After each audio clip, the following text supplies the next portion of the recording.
On a quiet Ohio night, in a bed built to contain her impossible height, Anna Bates exhaled her final breath.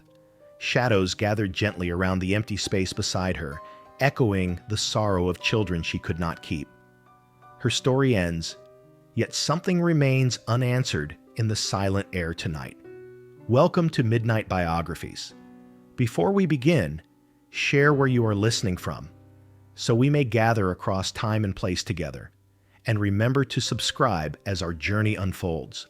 The cradle creaked softly in the darkness, a wooden frame too narrow for the child who lay within it, as though the world itself had not been built with her in mind. In the summer of 1846, when the winds from the North Atlantic drifted inland and the fields of Nova Scotia trembled beneath their steady breath, a daughter was born to Anne Graham and Alexander Swan, two Scottish immigrants who had carved a modest life from the rocky soil and stubborn seasons. They named her Anna. She was the third of 13 children, a place in the birth order that usually meant blending in quietly among siblings. Yet, from the earliest days, nothing about her presence blended. Some said she weighed 13 pounds at birth, though memory and folklore often stretch in communities that depend on storytelling to make sense of the extraordinary. Others recalled only that she seemed larger than a typical infant, her limbs long, her eyes watchful. Across the years that followed, the question of her beginning would never be fully resolved, but it hardly mattered. What mattered was that by the time she could stand, the familiar measure of a childhood body no longer applied to her. Her parents were hard-working people who believed in patience, prayer, and the quiet dignity of labor. Their farm sat on land shaped long before human hands ever touched it, a gentle slope of grassland edged by forest, and the ever-present hum of insects, waves of sound rising and falling like breath. The Swan children grew up in this rhythm, learning when to plant, when to harvest, when to mend fences, and when to rest. But as Anna grew, her rhythm drifted from theirs. At 4 years old, she was already taller than some children twice her age. Neighbors who visited on errands would pause when she entered the room, their eyes widening slightly, though they tried to hide their astonishment out of courtesy. Some whispered about hidden blessings, others about unknown burdens. Her parents said nothing of the kind. They built larger clothes, larger shoes, and a larger place for her at the table. Yet each morning, when she rose from her too small cradle and stepped onto the creaking floorboards, her body announced that it was following its own mysterious design. Her father, a man of few words and capable hands, fashioned a new bed for her by the time she was barely past infancy, a bed long enough for her legs to stretch without hanging off the edge. As he worked, the shavings curled at his feet like pale ribbons, and the sound of his tools filled the house with a steady rhythm. It was the rhythm of a man shaping the world to fit his child, for the world would not do it on its own. Anna watched him with calm curiosity, her large hands folded in her lap, as though she understood even then that love sometimes expresses itself through the simplest forms of wood and labor. Her mother, meanwhile, moved through each day balancing affection with quiet worry. She dressed Anna gently, brushing her daughter's hair with long strokes, but she also saw the way passers-by slowed their wagons when they glimpsed the child in the yard. The fields were generous with wheat and hay, yet rumors traveled faster than harvest winds. Soon, the local newspaper printed small notices about a remarkable young girl who grew faster than the seasons themselves. Though the family had not sought attention, it found them all the same, and the pace of rural life shifted. People began arriving at the Swan farm with a curiosity that was not unkind but not entirely comfortable either. They came out of interest, fascination, even awe, asking if they might just see the child who seemed touched by something rare. Anna met these strangers with a quiet composure unusual in one so young. Her siblings sometimes stood around her protectively, forming a loose circle like saplings around an older tree, but even they seemed aware that their sister's life was unfolding in a way none of them could fully understand. Her grandmother, who visited when she could, offered Anna a piece of advice that became a guiding thread in her early years. She would take the girl's hand, look directly into her eyes and say, "Stand tall, child, and be proud of your Highland ancestry." Those words, simple and firm, settled into Anna's memory like a stone placed carefully in a pocket, carried for reassurance against whatever waited beyond the farm. The seasons continued to turn. At 5 years old, Anna grew so quickly that her father built a desk just to keep pace, planning it the way a carpenter plans a barn door or long beam. By 8, she towered above classmates. By 12, she was stronger than most young men in the county. These transformations occurred quietly, without fanfare in the Swan household, yet each one broadened the distance between Anna and the world around her. The other children learned to climb the apple trees in the yard or skip stones across shallow streams. Anna tried as well, though her steps were heavier, her reach longer, her shadow larger. Sometimes she sat alone beneath the trees instead, reading a borrowed book, her fingertips moving gently over the pages. Her parents observed these shifts with patient acceptance, though the strain of raising such an extraordinary child showed in the deepening lines on their faces. They protected her as best they could, but the larger community now saw her as a marvel. And once a community sees a marvel, it rarely stops looking. Conversations drifted through markets and along church aisles. "Have you seen the Swan girl?" Truly astonishing, they would say.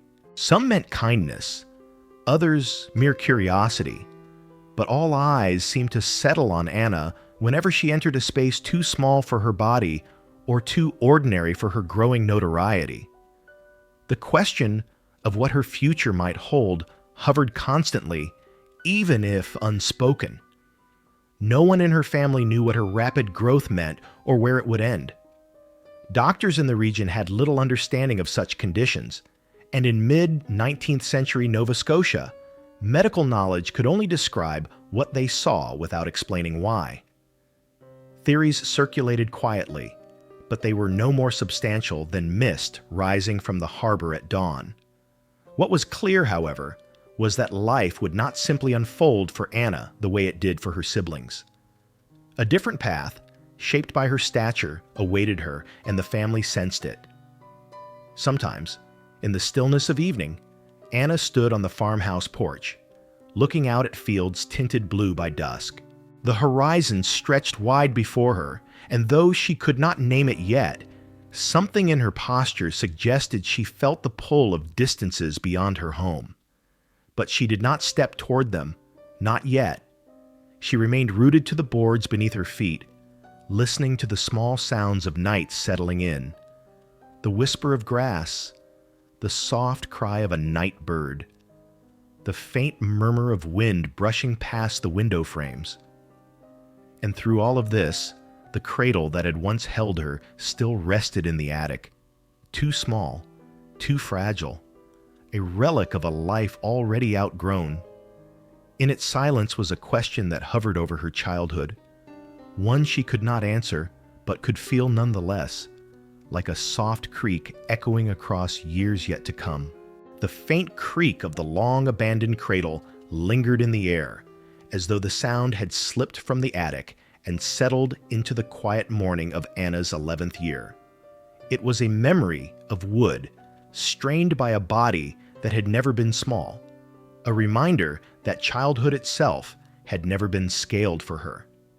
That ghostly echo followed her into the fields as she walked beside her father on cool spring mornings, her stride already matching his in length. The land around them, stretching in low folds toward distant hills, was familiar and steady, yet even in its constancy, it could not soften the awareness that Anna was surpassing not only her siblings, but even the expectations of nature itself. By the time she reached the age of 4, she had already drifted beyond the boundaries of ordinary growth, yet now, in her second decade of life, her height seemed to rise much as the horizon rose when one climbed the higher pastures. Locals who visited the farm whispered in tones equal parts astonishment and sympathy. They had never seen such a child, one whose shadow extended farther than the fences her father built, one whose hands seemed to outgrow every glove and tool her mother attempted to fashion for her.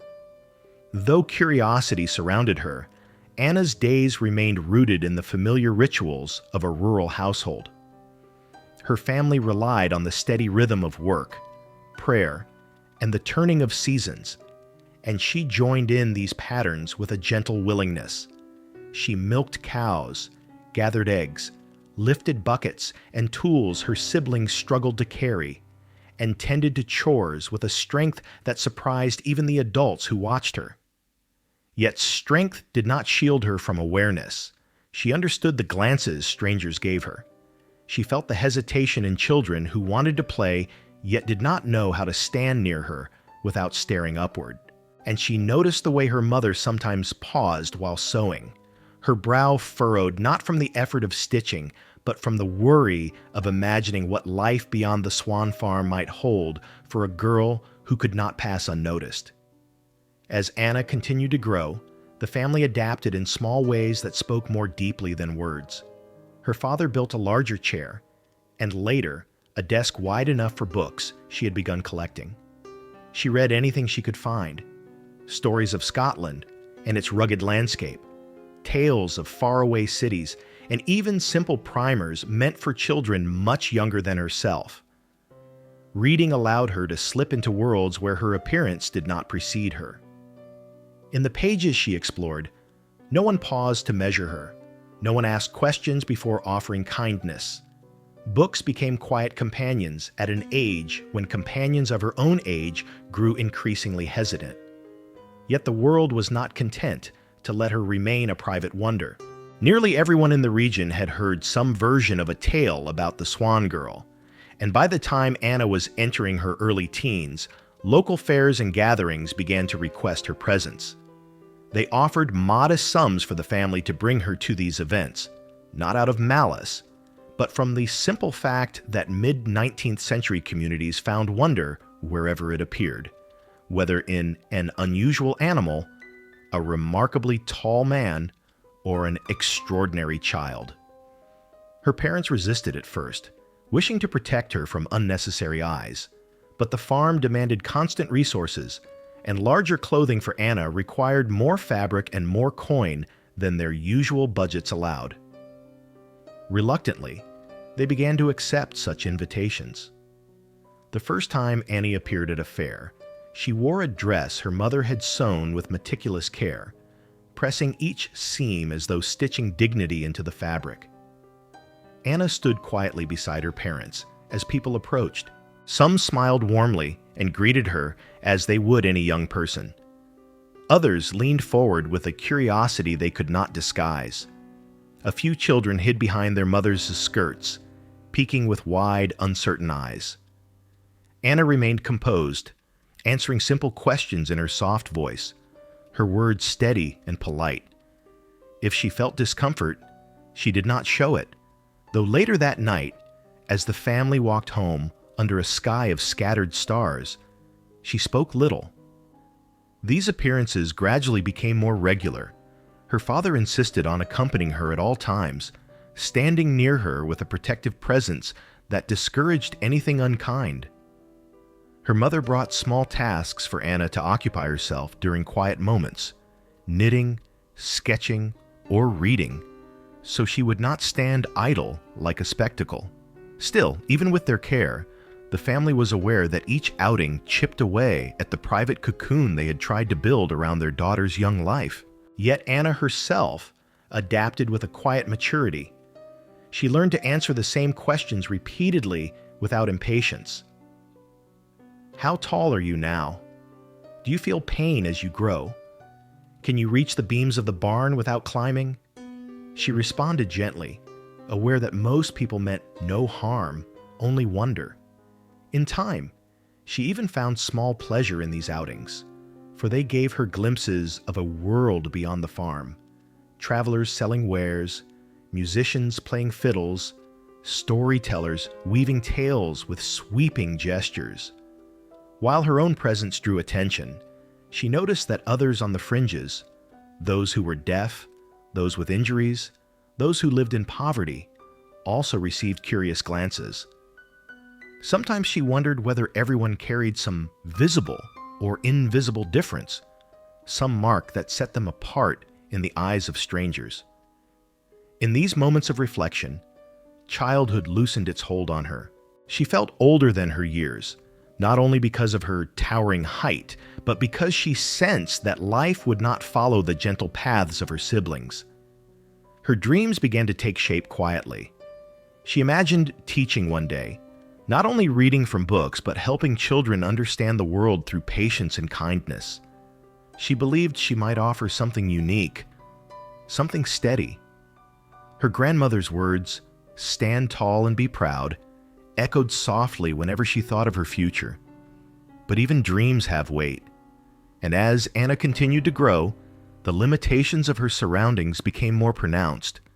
She no longer fit comfortably into narrow spaces.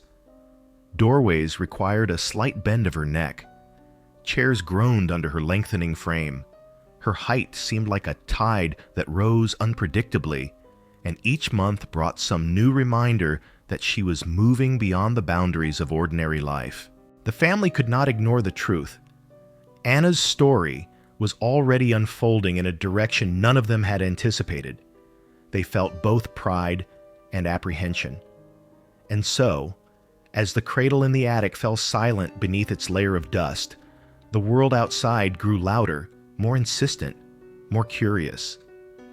Strangers gathered at the Swan Gate at dusk, their silhouettes barely visible in the fading light, waiting for a chance to glimpse the remarkable girl who towered above her age.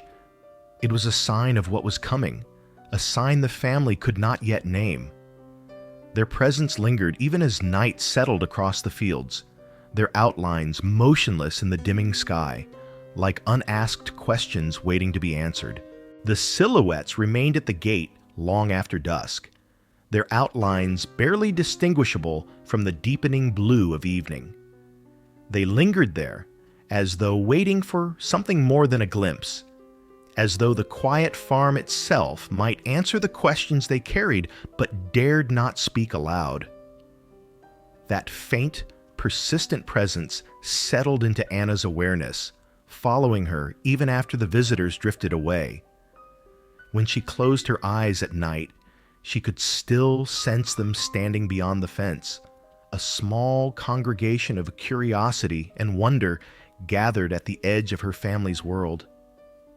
And as the years passed, this gathering became a part of her life, a gentle but unyielding reminder that her path was beginning to diverge from the simple rhythm of childhood.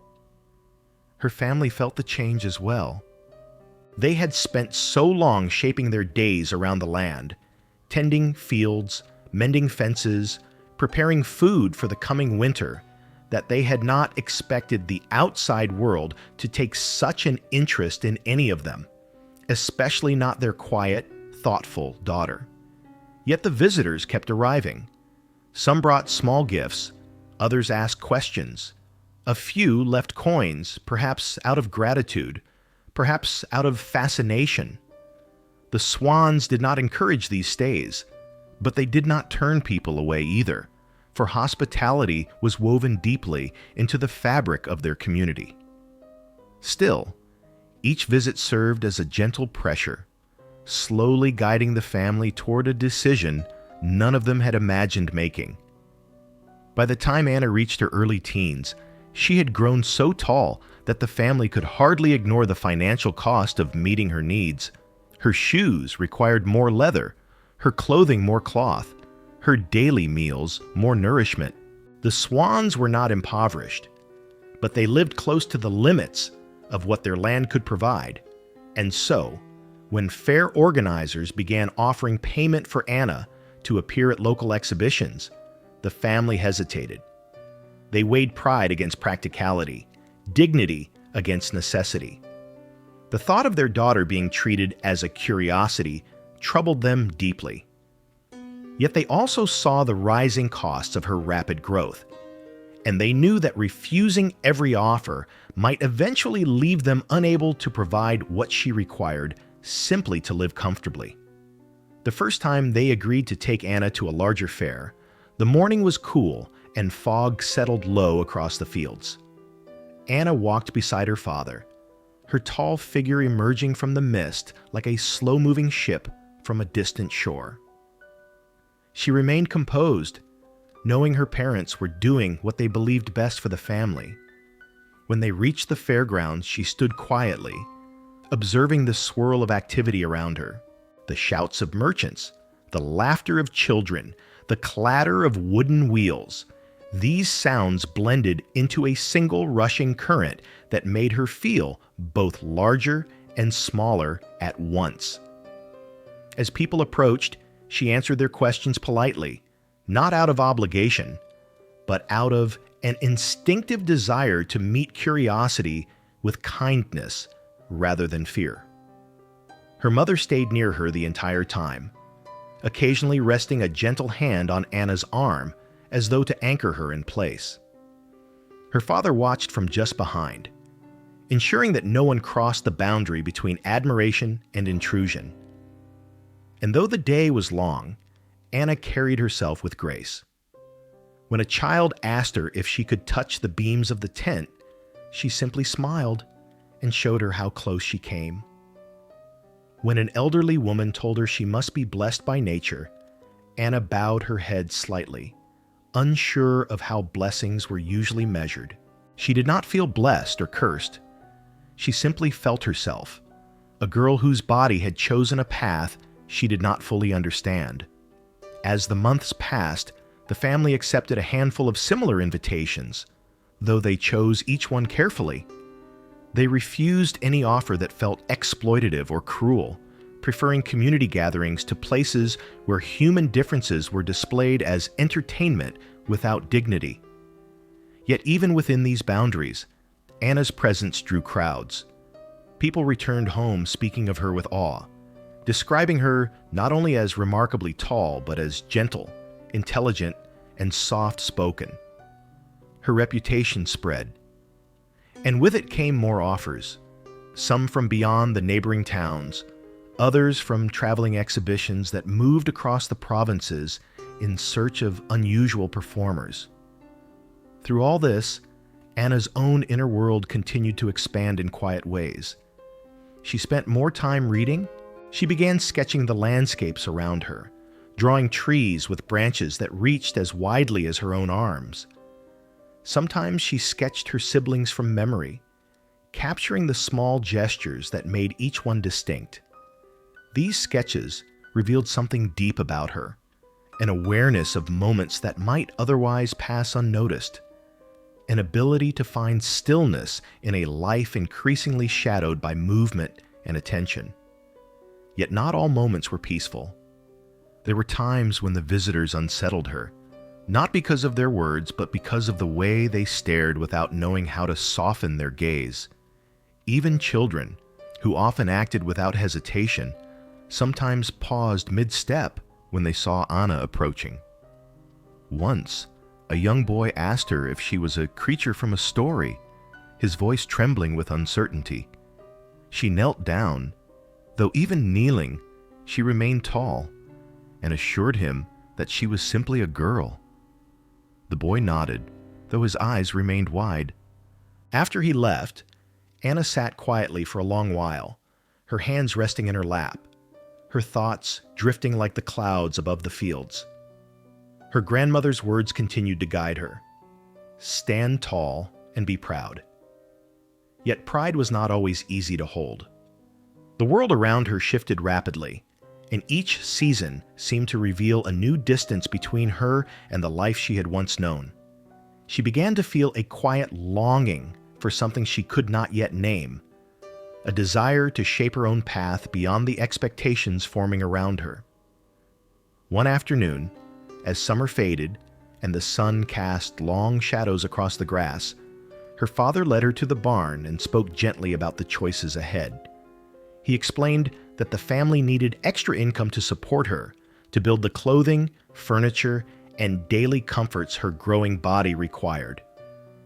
He told her they would only continue these appearances if she agreed, and he explained that they would never leave her alone in such places. Anna listened carefully, and when he finished, she nodded with a steady calm. She understood. She would help the family as best she could, even if uncertainty stirred beneath her quiet exterior. That same evening, as the sun lowered into a soft golden haze, her family gathered around the table. They spoke of the tasks awaiting them, of winter preparations, of neighbors who had offered work. Yet beneath every practical detail, a single truth lingered.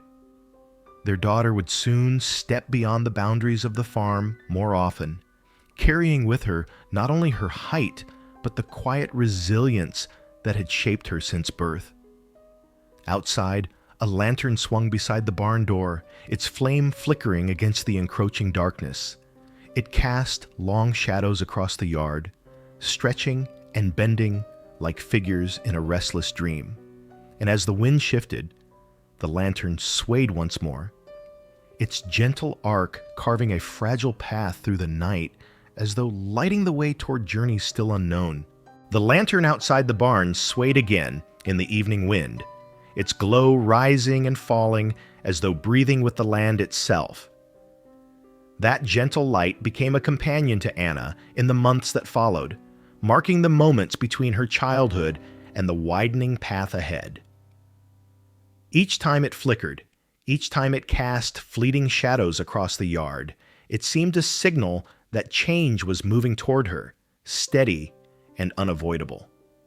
For while the swans tried to keep life simple, the world beyond their farm was learning her name, and curiosity was drawing nearer with every season. As autumn settled over Nova Scotia, the family's decision to continue allowing Anna to appear at local fairs felt less like a choice and more like a gradual acceptance of what circumstances required. The farm remained their anchor, but it could not stretch far enough to accommodate the costs of raising a daughter who grew faster, taller, and stronger than any child the region had ever known. Extra fabric, extra bedding, special shoes, new furniture. Each year brought new needs, and the swans, proud as they were, understood that no family could shoulder such burdens alone without some form of additional income. Yet they were determined that if Anna must step into the public eye, she would never be pushed or exploited. Her dignity mattered more than any coin offered. Thus the fairs became familiar territory. Traveling showmen and local organizers learned quickly that the swans would not tolerate crude displays or inappropriate questions. Anna was always accompanied by at least one family member, usually her father, whose steady posture signaled both pride and protection. Even in the busiest crowds, Anna stood quietly, answering gentle inquiries and offering shy smiles to those who spoke kindly. People often remarked on her poise, on the calm intelligence in her eyes, on her ability to remain gracious despite the constant attention. And though these outings exhausted her at times, they also sharpened her understanding of the world and her place within it. One particular fair, held at the edge of a bustling town, lingered in her memory long afterward. The main tent smelled of wood smoke and pressed hay, and the clamor of musicians blended with the creak of wagon wheels and the chatter of merchants calling out their wares. As Anna stood near the center of the grounds, dressed in a long blue gown her mother had sewn from scratch, people approached in small clusters. Some simply wished her well. Others stared without speaking. Children pointed upward in astonishment, yet many offered warm greetings when Anna bent slightly to meet their gaze. There was something in her gentle manner that encouraged a kind of respect, even among those who had arrived purely to stare. Not everyone who attended these fairs showed the same courtesy. There were moments when whispers turned unkind, when laughter came too suddenly, when questions were asked in tones more probing than respectful. At such times, her father would step closer, offering a subtle reminder that Anna was not alone. These small gestures protected her more than any spoken word could. They reminded Anna that, while she could not control how the world saw her, she was held by a family that refused to let her become merely a spectacle. Even so, the line between survival and exploitation remained thin. The family faced quiet criticism from some neighbors who believed they were parading their daughter for profit. Others, however, expressed gratitude to the Swans for allowing the community to meet someone so remarkable, someone whose presence challenged their understanding of nature's boundaries. The truth lived somewhere in between. The Swans did not seek fame. They sought stability, enough to keep their household warm, fed, and clothed. And Anna herself, though sometimes overwhelmed, carried her role with a maturity that belied her age. During these years, she began to observe more closely the people who came to see her. She noticed how some visitors approached with awe, others with hesitation, and a few with something like sorrow. She wondered about that sorrow. Did they pity her? Did they fear she suffered? Or did her unusual size make them think of their own lives, of the burdens they carried, the dreams they had set aside, the ways in which each person feels different in some measure? She never asked, but she listened carefully to what they said when they thought she could not hear. Between these public appearances, life on the farm offered moments of peace. Anna spent time reading by the window, her large hands turning pages with care. She watched birds gather in the fields, their small forms darting in and out of view, and she found comfort in their patterns. She helped her siblings with chores, often doing tasks alone that normally required two sets of hands. And in the evenings, she sat with her parents near the hearth, listening to stories of Scotland passed down through generations, tales of mountains, storms, and ancient spirits who wandered the highlands. These stories grounded her, connecting her extraordinary present with the deep roots of her ancestry. Yet even with these comforts, something within her began to shift. Her dream of becoming a teacher, once so vivid, now seemed to dim beneath the weight of expectation. She still loved books, still loved learning, but she began to wonder whether any classroom could ever hold her, whether any group of students could look past her height and see her simply as a guide. That quiet questioning troubled her, though she kept it hidden, sharing her uncertainty only with her grandmother during rare visits. Her grandmother, wise and patient, told her that life was not measured by the size of one's body, but by the size of one's spirit. She repeated the same words she had spoken since Anna was small: "Stand tall, child, and be proud." But this time, she added something new, something Anna had not heard before. "The world may not know how to hold you," she said softly, "but you will learn how to hold the world." These words settled deep within Anna, becoming a promise she would carry into adulthood. The turning point came one fog-shrouded morning when the Swans received an invitation from a larger exhibition beyond the local fairs, a gathering that promised significantly more income but also many more eyes. The letter felt heavier than its paper should allow, as though it carried not only opportunity but a quiet warning. The family discussed it at length. They weighed the potential benefits for their household against the risks to Anna's well-being. And though her parents hesitated, Anna sensed this was but the first of many such invitations.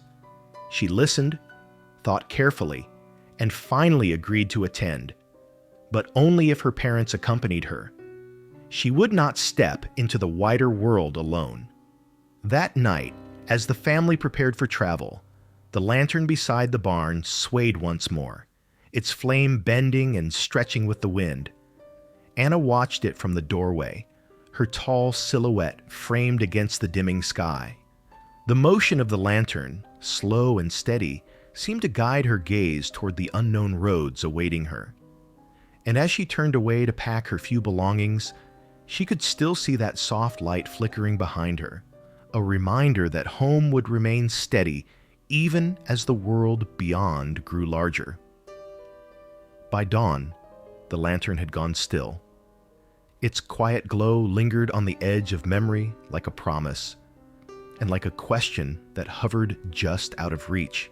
The quiet echo of the classroom chair scraping across the floor lingered in her mind long after she had walked away from that small schoolhouse in the neighboring town. It was a sound that seemed to sum up the tension she felt during those months away from home. A chair too small, a room too narrow, a space not meant for someone of her stature. She had gone to that town with hope, imagining that further study might move her closer to her dream of teaching. Yet every doorway asked her to stoop. Every desk forced her to fold herself into uncomfortable angles, and every street carried the weight of curious eyes that followed her wherever she went. That scraping sound, mundane, brief, easily forgotten by anyone else, became for her a reminder of a dream slipping away, or perhaps reshaping itself into something she could not yet perceive. Returning to the Swan Farm brought her comfort, though the world there was also changing. When she stepped back into the familiar rhythm of home, she carried with her the quiet knowledge that the outside world did not know how to make room for someone like her.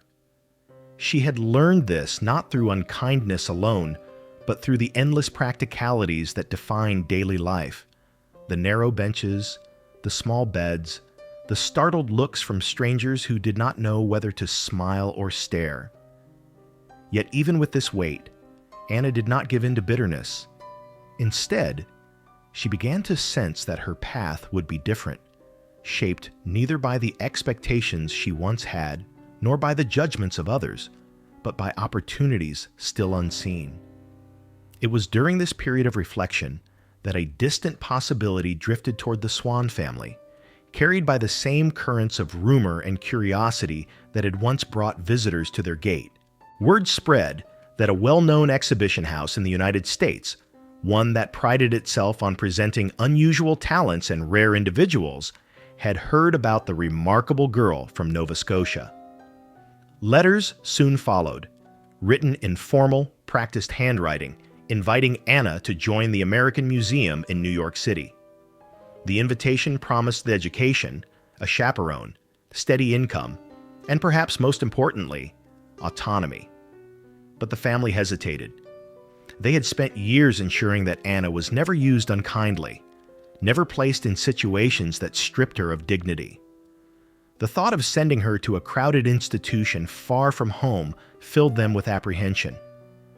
The correspondence continued, each message assuring them that Anna would be treated with respect, that she would have access to learning and proper care, that she would not be placed in degrading exhibitions. These assurances were rare for the era, and they gave the family pause. Her father read the letters aloud at the table, his deep voice steady but threaded with concern. Her mother listened quietly, fingers worrying the edge of her apron. They both knew that Anna's future could not be confined to their farm forever, nor could they ignore the strain her growing needs placed on their modest income. Still, the decision felt monumental. Anna herself listened without interrupting. She asked careful questions. Would she be allowed to continue studying? Would she be able to send money home? Would there be someone to protect her if needed? Her parents answered what they could, and when uncertainty hovered, they admitted it honestly.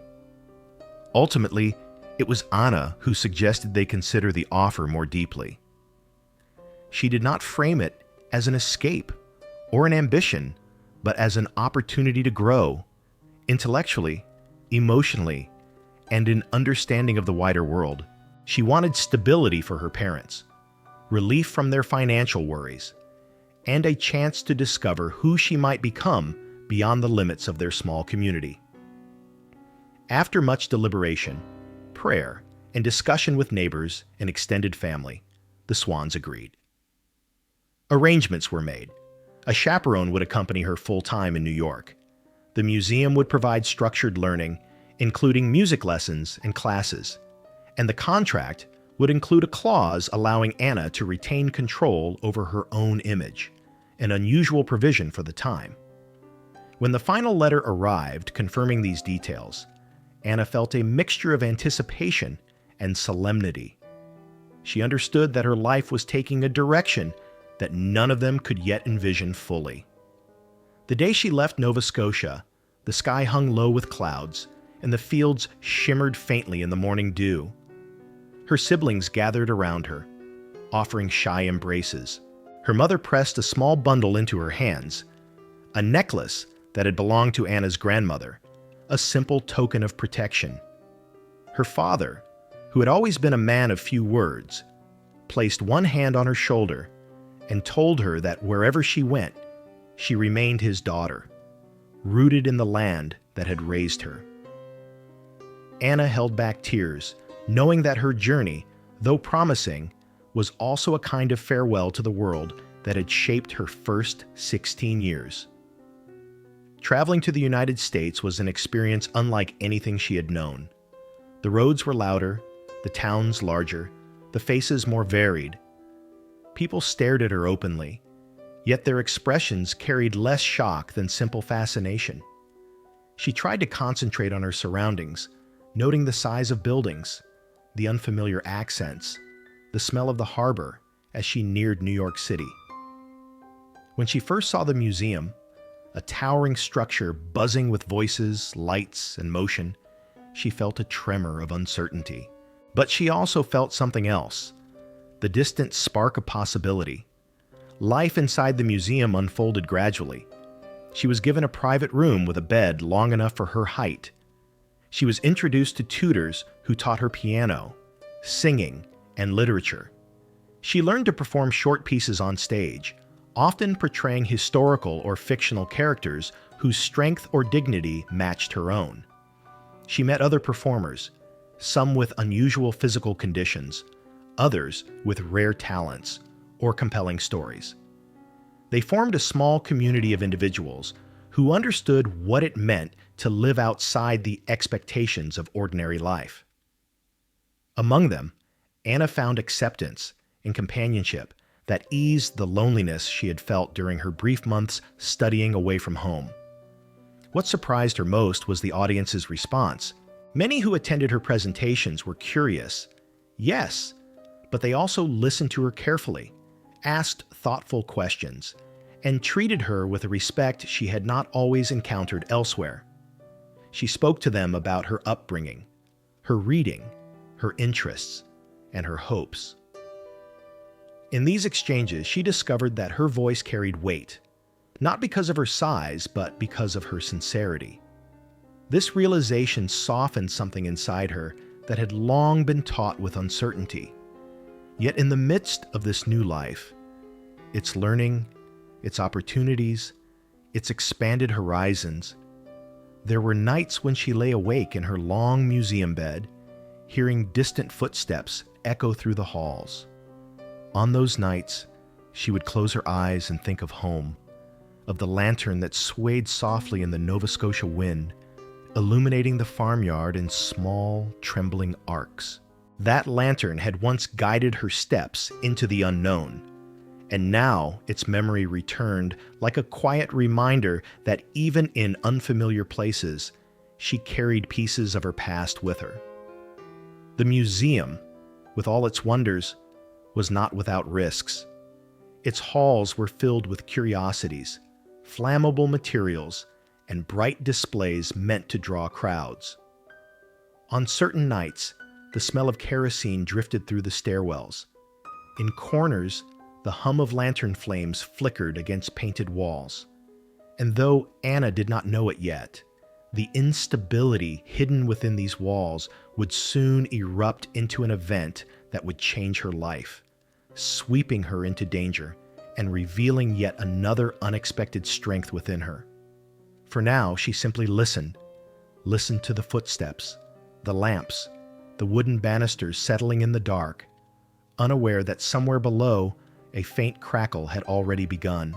The faint crackle that had begun somewhere deep in the belly of the museum grew gradually into a living sound, a restless whisper that threaded its way up the stairwells and behind the walls.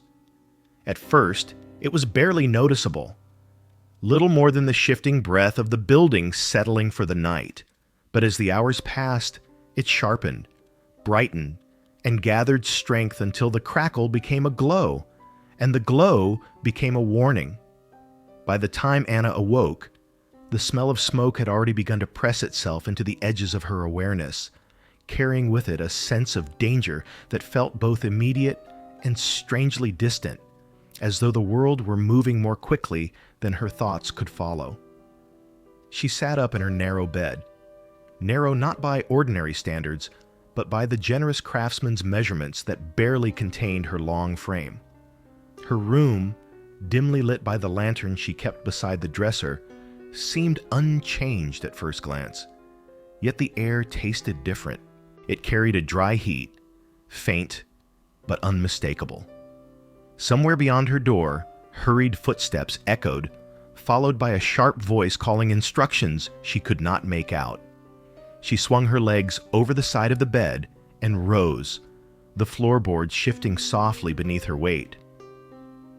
When she opened the door, a thin veil of smoke drifted into her room like a reluctant visitor. The halls, usually quiet at this hour, were now alive with movement. Performers and staff hurried toward the exits, some gathering personal belongings, others carrying ledgers or crates of items deemed too precious to abandon. Their faces were strained, their movements tight with urgency. One of the stagehands, a young man who had always greeted Anna with a respectful nod, stopped briefly as he saw her. "Miss Swan," he said breathlessly, "you must get out at once. The fire started near the lower halls. It's spreading fast." Anna nodded, though her mind raced. She was taller and heavier than nearly everyone in the building. Staircases had always been cumbersome. Narrow hallways required her to turn sideways. And as she moved toward the main staircase, she realized with a stab of dread that the flames had already overtaken the lower steps. Fire surged upward, feeding hungrily on fabric, wood, and the countless displays that filled the museum. The heat pulsed upward in waves, forcing her to step back. Others streamed past her, some coughing, some shielding their faces with cloth. She tried another staircase, but it too was choked with flame. Panic rose in her, not for herself alone, but for anyone who might still be trapped above the inferno. The fire was relentless, its crackling now a roar that filled the air with a terrible urgency. From a nearby corridor, she heard someone cry out for help. Without hesitating, she moved toward the sound, her long strides carrying her through smoke-dimmed hallways. She found two young performers struggling to push open a heavy door warped by heat. Their hands slipped against the brass handle, the metal searingly hot. Anna reached over them, grasping the handle with a cloth wrapped hastily around her hand, and pulled with all her strength. The door gave way, swinging open just far enough for the girls to slip through. They thanked her breathlessly, but there was no time to linger. Anna urged them forward, guiding them toward a window where staff were helping people climb down ladders placed hastily from the street. Only after ensuring they were safely delivered did she attempt to follow. But as she approached the window, it became clear that she could not fit through its narrow frame. Panic flickered at the edge of her thoughts, but she steadied herself. The museum had multiple floors. There must be another way. Smoke thickened quickly. Her eyes watered, and her lungs burned with each breath. The fire, emboldened by drafts from shattered windows, surged upward in a voracious sweep. She backed away, her height both a hindrance and a strange anchor. She could see above the chaos, could spot others in need of help. Twice more she guided people toward exits, directing them around collapsed beams, shielding them from falling embers. Yet with each passing minute, her own chances of escape grew smaller. She reached the far end of the hallway, where a wide window faced the street below. Flames had not yet claimed this side of the building, though black smoke seeped into the room with alarming speed. She tried to test the window frame, but even bending sideways, she could not angle her shoulders through it. Staff gathered outside shouted instructions, their voices rising in desperation. One called up, "We're coming! Hold on!" She stepped back, coughing, tears streaming from her eyes, not out of fear, but from the choking smoke. The room shuddered as part of the structure below began to collapse. She braced herself against the wall, waiting. Moments later, she heard men rushing into the hallway. 18 of them, she would later learn. They had climbed ladders, smashed boards, and tied ropes together in a desperate effort to reach her. When they saw her, towering above the swirling smoke, they hesitated only for a heartbeat before surrounding her. The details of what followed would remain blurred in her memory. She recalled strong hands gripping her arms, ropes secured beneath her shoulders. The collective effort of many men fighting against her unusual weight and the failing building. She felt the floor tremble beneath her feet, felt herself lifted inch by inch, felt the smoke close around her like a tightening shroud. At one point she nearly slipped, but someone tightened their grip, shouting encouragement through the haze. And then, in a rush of cold night air, she was pulled through a widened gap in the wall. Glass shattered, wood splintered, and lowered slowly and precariously down a series of ladders toward the safety of the street. When her feet finally touched the ground, she stood trembling, her lungs raw, her face streaked with soot. Around her, performers huddled in blankets, coughing and gasping. Museum staff rushed about, desperate to salvage whatever they could. The night glowed orange, where flames still devoured the upper floors. And as Anna looked up at the burning building, she realized that everything she owned, her clothes, her books, her drawings, the small comforts she had collected, was gone. Yet none of this weighed as heavily on her as the memory of the people she had helped. For while history would later record that Anna was nearly left behind due to her size, those who witnessed that night would remember something else entirely. That she had stayed longer than she needed to, that she had guided others towards safety before thinking of herself, and that her immense strength had not been merely physical, but profoundly human. The fire dwindled in the hours that followed, leaving behind a charred skeleton of wood and iron. The smoke eventually thinned, drifting upward into the pale gray dawn. But for Anna, something deeper lingered, a sense that her life had been stripped bare and that the world was again shifting beneath her. As she sat on a curb, wrapped in a rough wool blanket, she watched the embers cool, each glowing shard a reminder of what had been lost. One ember, larger than the rest, pulsed with a soft redness, its glow fading slowly into the dim morning light. It seemed almost alive, almost aware, as though it carried the last whisper of the world she had known inside those walls. And as that ember flickered and dimmed, it left behind a silence that stretched before her like a road she had not yet traveled. The last ember faded into ash, leaving only a thin curl of smoke that rose into the pale morning air. That faint wisp drifted upward, wavering in the breeze as though reluctant to leave the earth behind.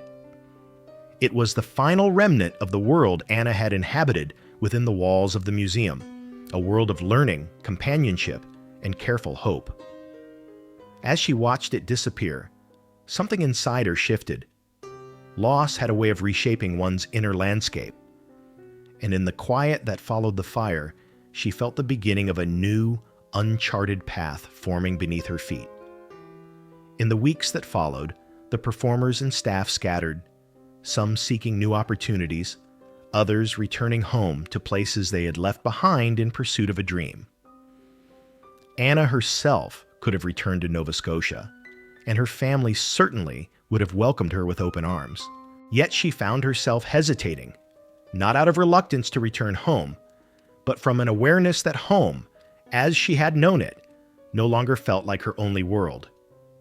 The museum had introduced her to people who, like her, lived differently from the norm, and in their presence, she had found a sense of belonging she had not expected. Even in the ashes of that experience, she felt drawn toward whatever might come next. Her reputation had grown even during her time at the museum, and word of her composure during the fire spread with surprising speed. Exhibitions across the United States and Europe began sending inquiries, offering both secure contracts and the promise of travel. Some invitations were written with genuine admiration, others flavored with the unmistakable tone of curiosity that always seemed to trail behind her. But one offer stood apart: an invitation to join a reputable touring company bound for Europe. It promised structured performances rather than spectacle, opportunities to speak and interact with audiences, and a schedule that would leave space for her continued education. It also came with a stipend generous enough to support both herself and her family back in Nova Scotia. After much deliberation, and after writing to her parents for advice, Anna accepted. She left New York with mixed emotions: gratitude for what the museum had offered, sorrow for what had been lost, and anticipation for the journey ahead. As the ship bound for England pulled away from the harbor, she stood at the railing, watching the water churn beneath the hull. The ocean stretched infinitely before her, a shifting expanse of gray-blue that held no promises, only possibilities. The wind tugged at her hair, and for a moment she imagined the lantern outside her family's barn flickering in the distance, still and steady. Europe unfolded around her with a sense of wonder she had never experienced. Cities rose from the fog like ancient guardians. Streets, lined with stone buildings older than anything she had known, echoed with the footfalls of millions who had passed through them over centuries.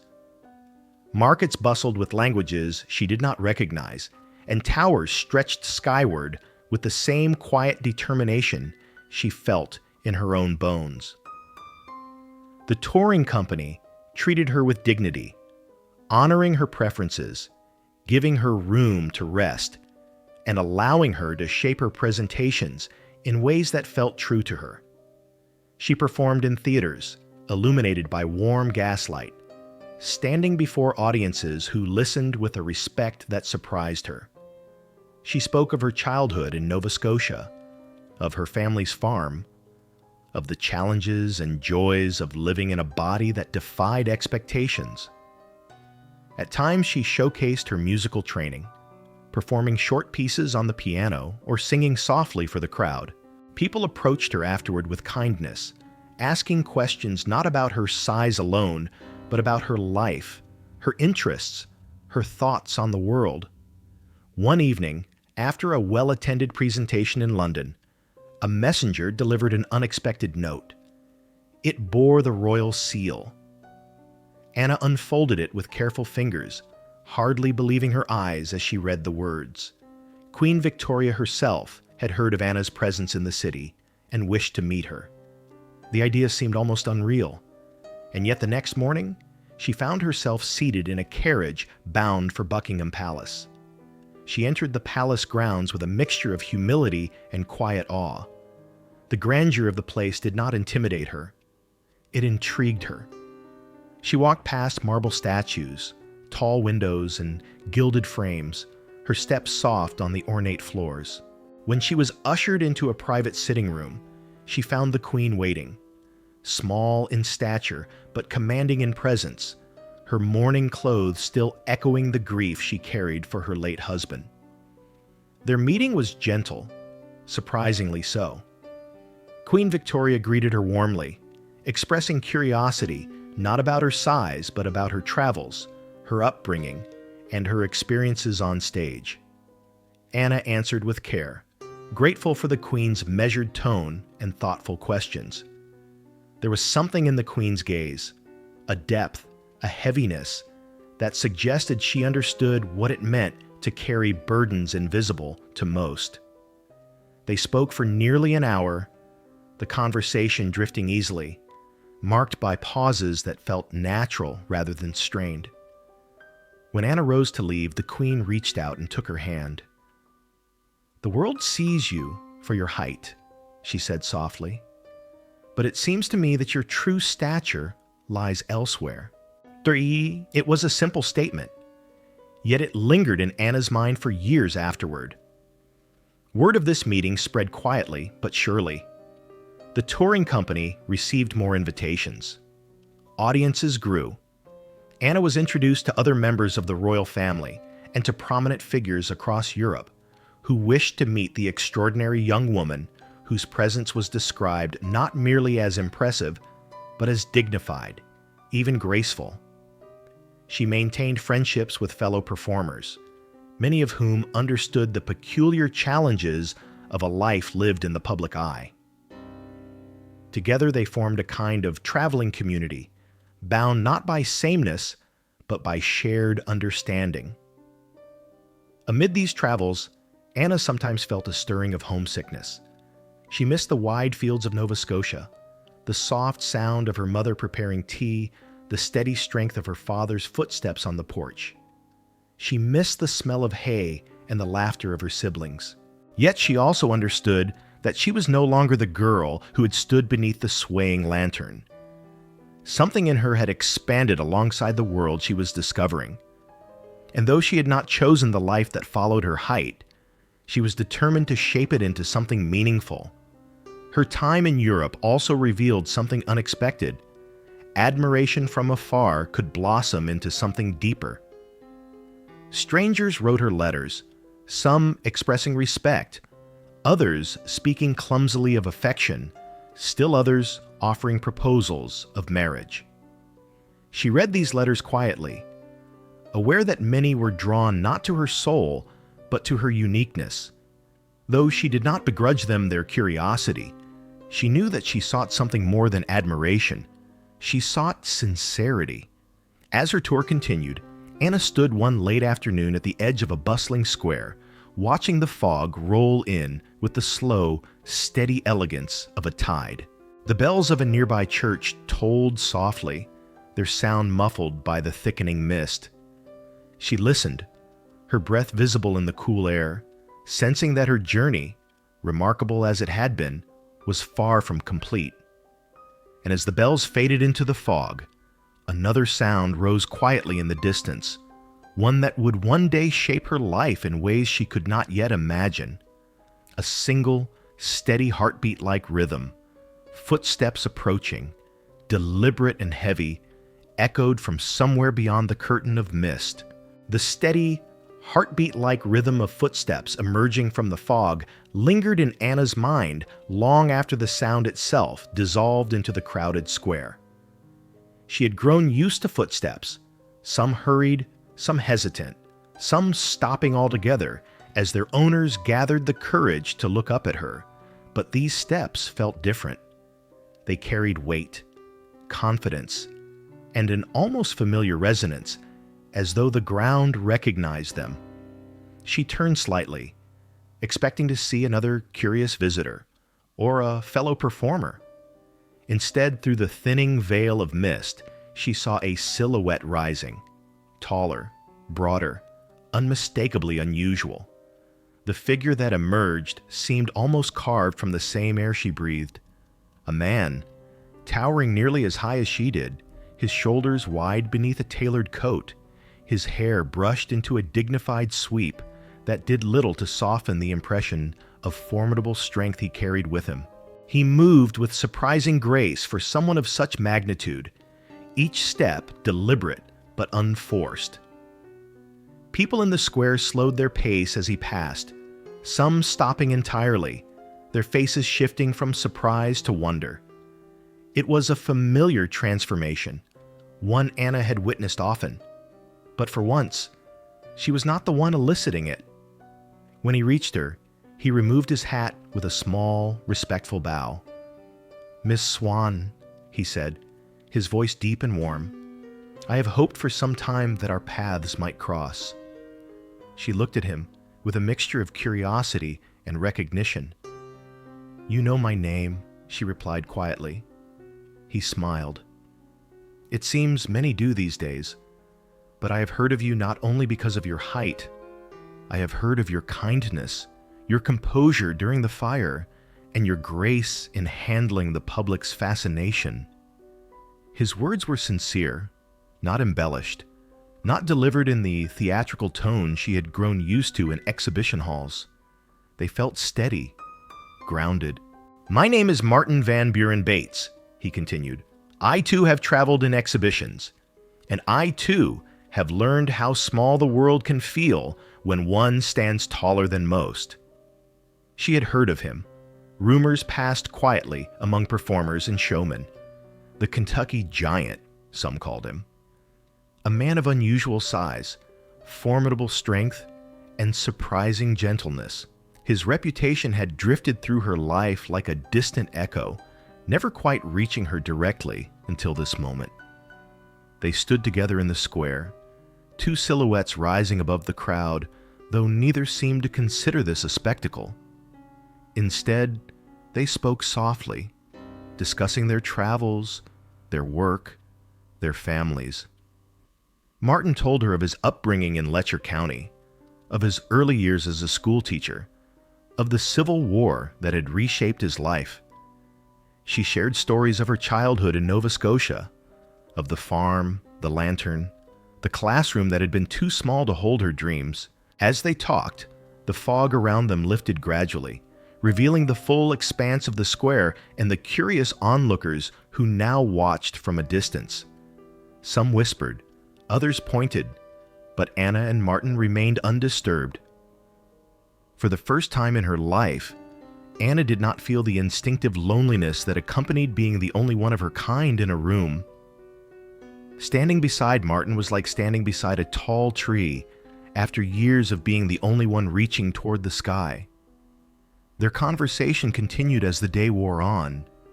They walked through narrow streets lined with shops and carriages, adjusting their pace naturally to one another's rhythm.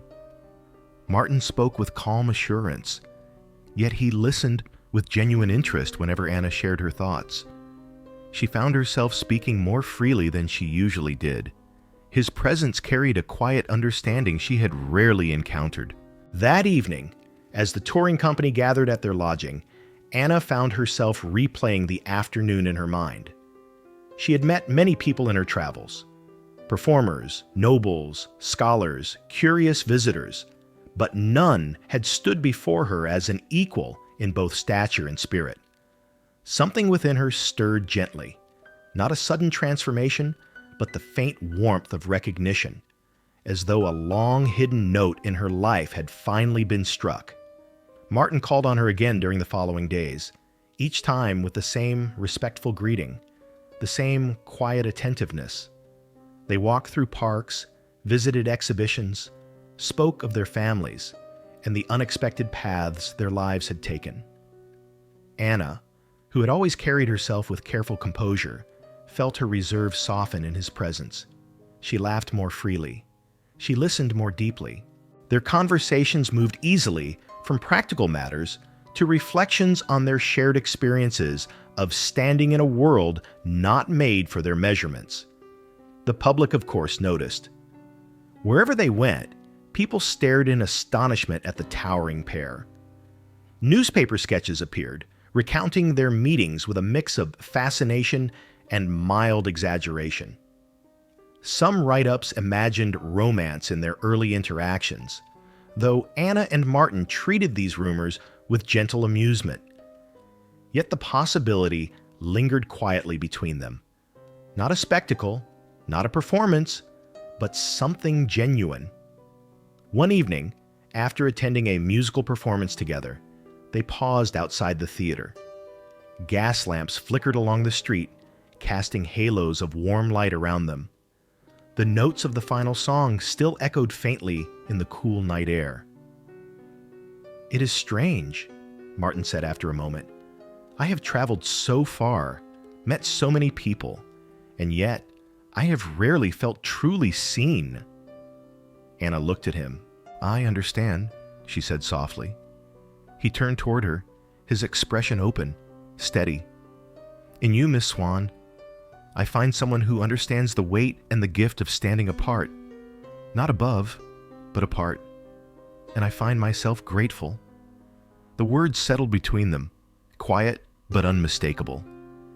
Days became weeks. Their companionship deepened in ways neither of them rushed to define. By the time their touring schedules drew their paths toward different cities, Anna felt a tug at her heart she had never experienced before. A gentle ache, not of loss, but of possibility. When they finally parted, Martin pressed a letter into her hand. "We cannot know where our travels will lead," he said, "but I hope we will meet again soon. And I hope—" He paused, choosing his words with care. "I hope this is not the end, but a beginning." She nodded, unable to speak for a moment. His presence had brought a new dimension to her life, one she did not wish to lose. As he walked away into the gathering dusk, his tall silhouette slowly merging with the fading light, Anna felt the church bells begin to toll softly behind her. The sound was muffled, wrapped in the gentle fog that had returned as evening settled in. It echoed the rhythm of their conversation, the slow, steady unfolding of something rare. And in that moment, beneath the dimming lamps and the drifting mist, she sensed that her life was turning once more. Guided now not only by circumstance or necessity, but by the quiet pulse of something deeper. A single, lingering shimmer of light reflected on a folded piece of satin in a shop window beside her, catching her eye as though pointing toward a future she had not yet dared to imagine. The faint shimmer of satin in the shop window lingered in her thoughts long after she turned away from it, as if that soft gleam were not merely light on fabric, but a whisper of things yet to come. Satin suggested ceremony, celebration, a threshold between one life and another. She did not name the thought aloud, not yet, but the image returned to her again and again in the quiet moments between performances and travel. Even as she boarded trains, crossed harbors, and stood before curious audiences, that shimmer seemed to follow her like a gentle, persistent question. Letters began to cross the ocean between her and Martin. At first they were brief, updates on their tours, reflections on their travels, small observations about cities and seasons. But gradually, the letters deepened. In the steady loops of his handwriting, she sensed a sincerity that reached far beyond polite correspondence. He wrote of the challenges of their work, of the odd mixture of admiration and intrusion that came with public life, of his longing for companionship that could withstand the public gaze. He asked about her health, her hopes, her memories of home. And she, in turn, replied with a candor that surprised even herself. Months passed, and though their paths diverged across continents, their lives felt increasingly bound by the quiet bridge of ink and paper. When winter settled over Europe, with its early dusk and cold breath, Anna found that her evenings were no longer shaped by solitude. She would sit near a window, candlelight flickering across her desk, unfolding each of his letters slowly, savoring the weight of his words. Something warm stirred in her chest, a feeling unfamiliar, yet unmistakably welcome. When spring returned, bringing lighter skies and the first green shoots after months of frost, the opportunity arose for their tours to intersect once more. They arranged the meeting easily, as though it were the most natural thing in the world. Anna traveled to London first. Her arrival followed shortly by Martin's. He greeted her with the same respectful bow as before, though this time there was something gentler in his expression, something brightened by anticipation.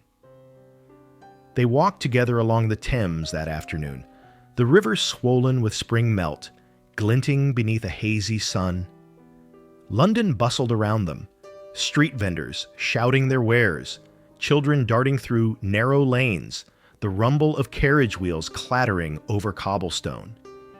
Yet within that lively chaos, they moved at their own pace, talking as though no time had passed since their last meeting. "You look well," Martin said, glancing at her with quiet concern. "I hope the winter was kind to you." "It was thoughtful," she replied with a faint smile. "But your letters made it warmer, I think." He looked away for a moment, touched, but unsure whether to speak further.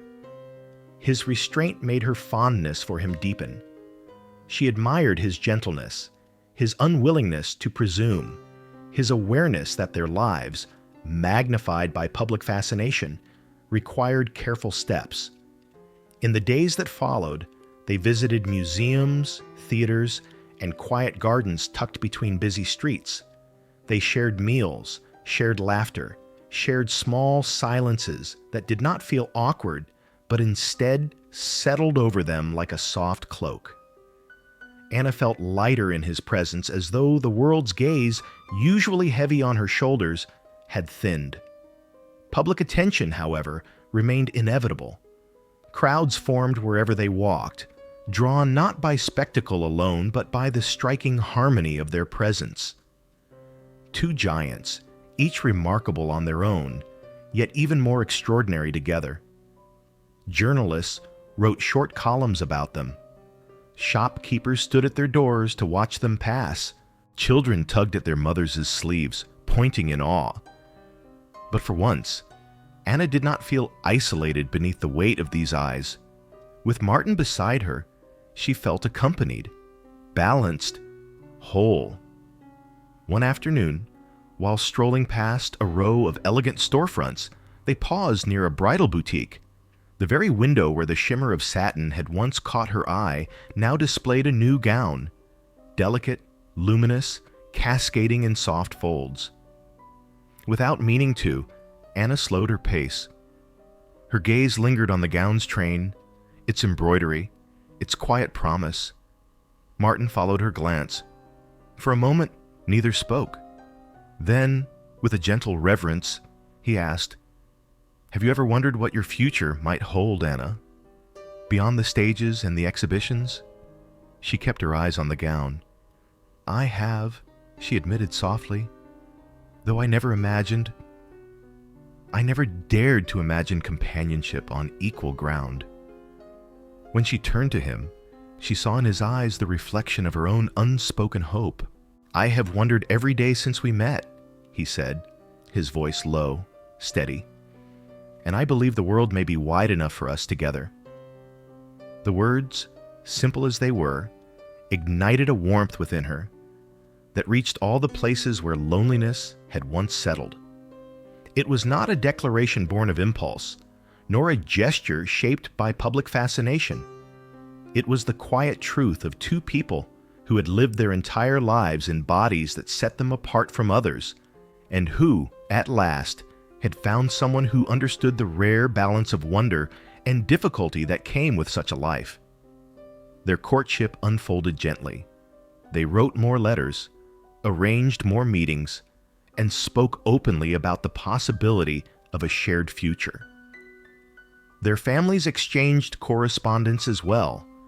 Her parents, though living far away, expressed joy at the thought of someone who could stand beside their daughter not with pity or false admiration, but with genuine affection. By the time summer approached, Martin formally proposed. The moment was private. No audiences, no reporters, no grand spectacle.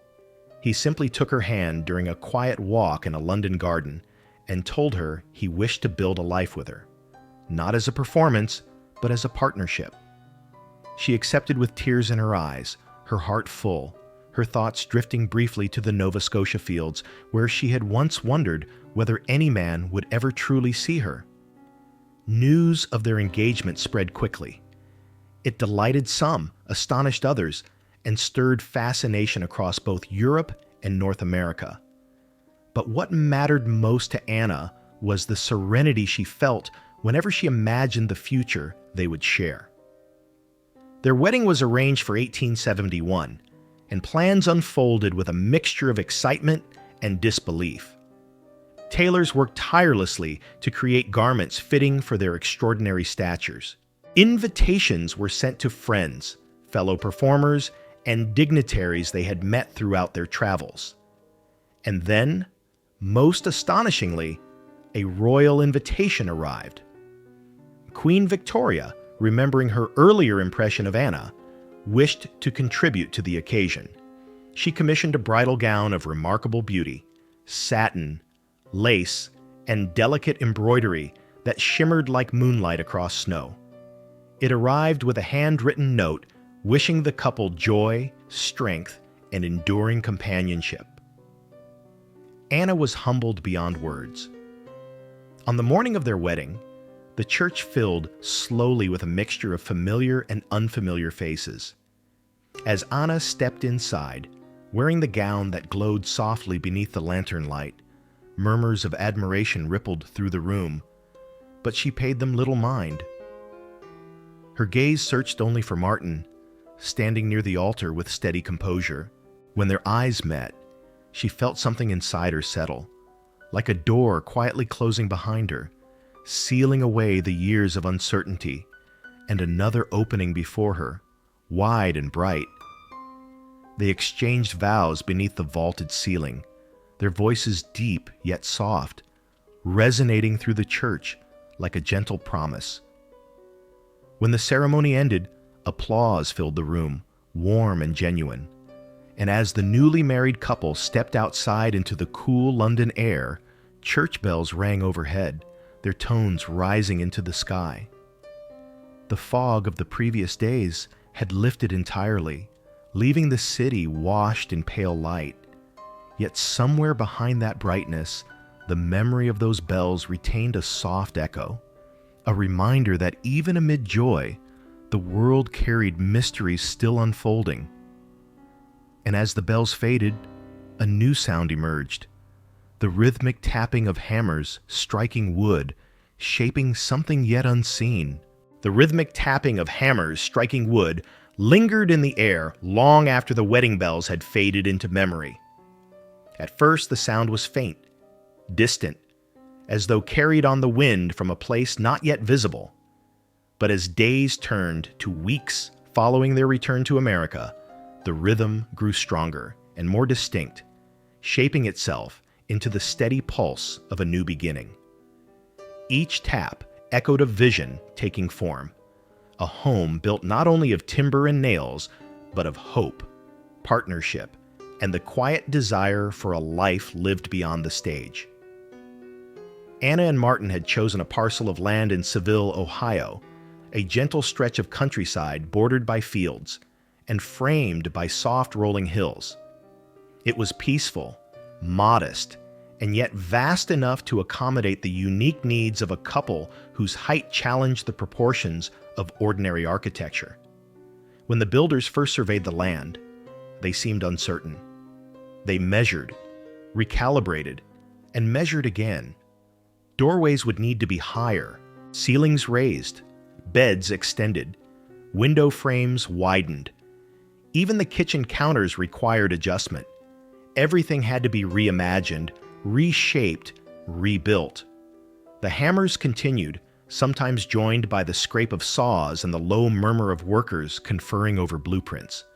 Anna often stood at the edge of the construction site, watching as the skeleton of the house grew day by day. She marveled at how something so substantial could rise from an empty patch of earth, taking shape not only through effort, but through intention. Martin stood beside her, his hand occasionally brushing hers, their shared silence speaking of gratitude for this chance at ordinary domestic life, ordinary in spirit if not in scale. The house was designed in two parts. The front portion was made tall and spacious, with ceilings high enough for both of them to move freely without stooping. Rooms flowed gently from one to another, allowing a sense of openness rarely available to them in boarding houses or inns. The back portion of the house, however, was crafted with standard proportions in mind. Rooms meant for visitors, servants, and any future workers who might help maintain the farm. This dual structure reflected both sides of their lives, the extraordinary and the everyday, harmonized into a single dwelling. When the house was finally ready, the couple stepped inside together. Sunlight filtered through the tall windows, casting soft golden beams across the polished floors. Every detail felt personal. The widened hallway, the custom-built staircase, the long dining table crafted from a single plank of timber. Even the fireplace had been designed with their height in mind, its mantel raised higher than usual, though still adorned with the simple beauty of carved wood. Anna paused before it, feeling warmth not only from the hearth, but from the knowledge that she and Martin had helped create a place where they could simply exist without adjusting themselves to the world. Life in Seville unfolded slowly, peacefully. The demands of touring loosened their grip. The couple took to farm life with genuine pleasure, tending to animals, maintaining the land, and savoring the quiet hours between sunrise and dusk. Martin, who had grown up on a farm in Kentucky, found comfort in the familiar work of plowing fields and caring for livestock. Anna, who had spent her early years on a Nova Scotian farm, rediscovered the rhythms she had once known: feeding animals at dawn, gathering supplies for winter, feeling the seasons shift through the subtle signs in the air. Perhaps because their lives had so often been shaped by public scrutiny, the quiet of Seville felt like a blessing. Neighbors treated them with warmth rather than awe. Townspeople waved from their porches. Children whispered with curiosity, but learned in time to greet Anna and Martin with friendly familiarity. The couple attended church together on Sundays, sitting in pews modified for their comfort. They contributed to community events, supported local causes, and opened their home to visitors who wished to learn about their travels. In these interactions, Anna's natural kindness shone. She listened attentively, spoke gently, and offered hospitality with the same grace she had carried on stage.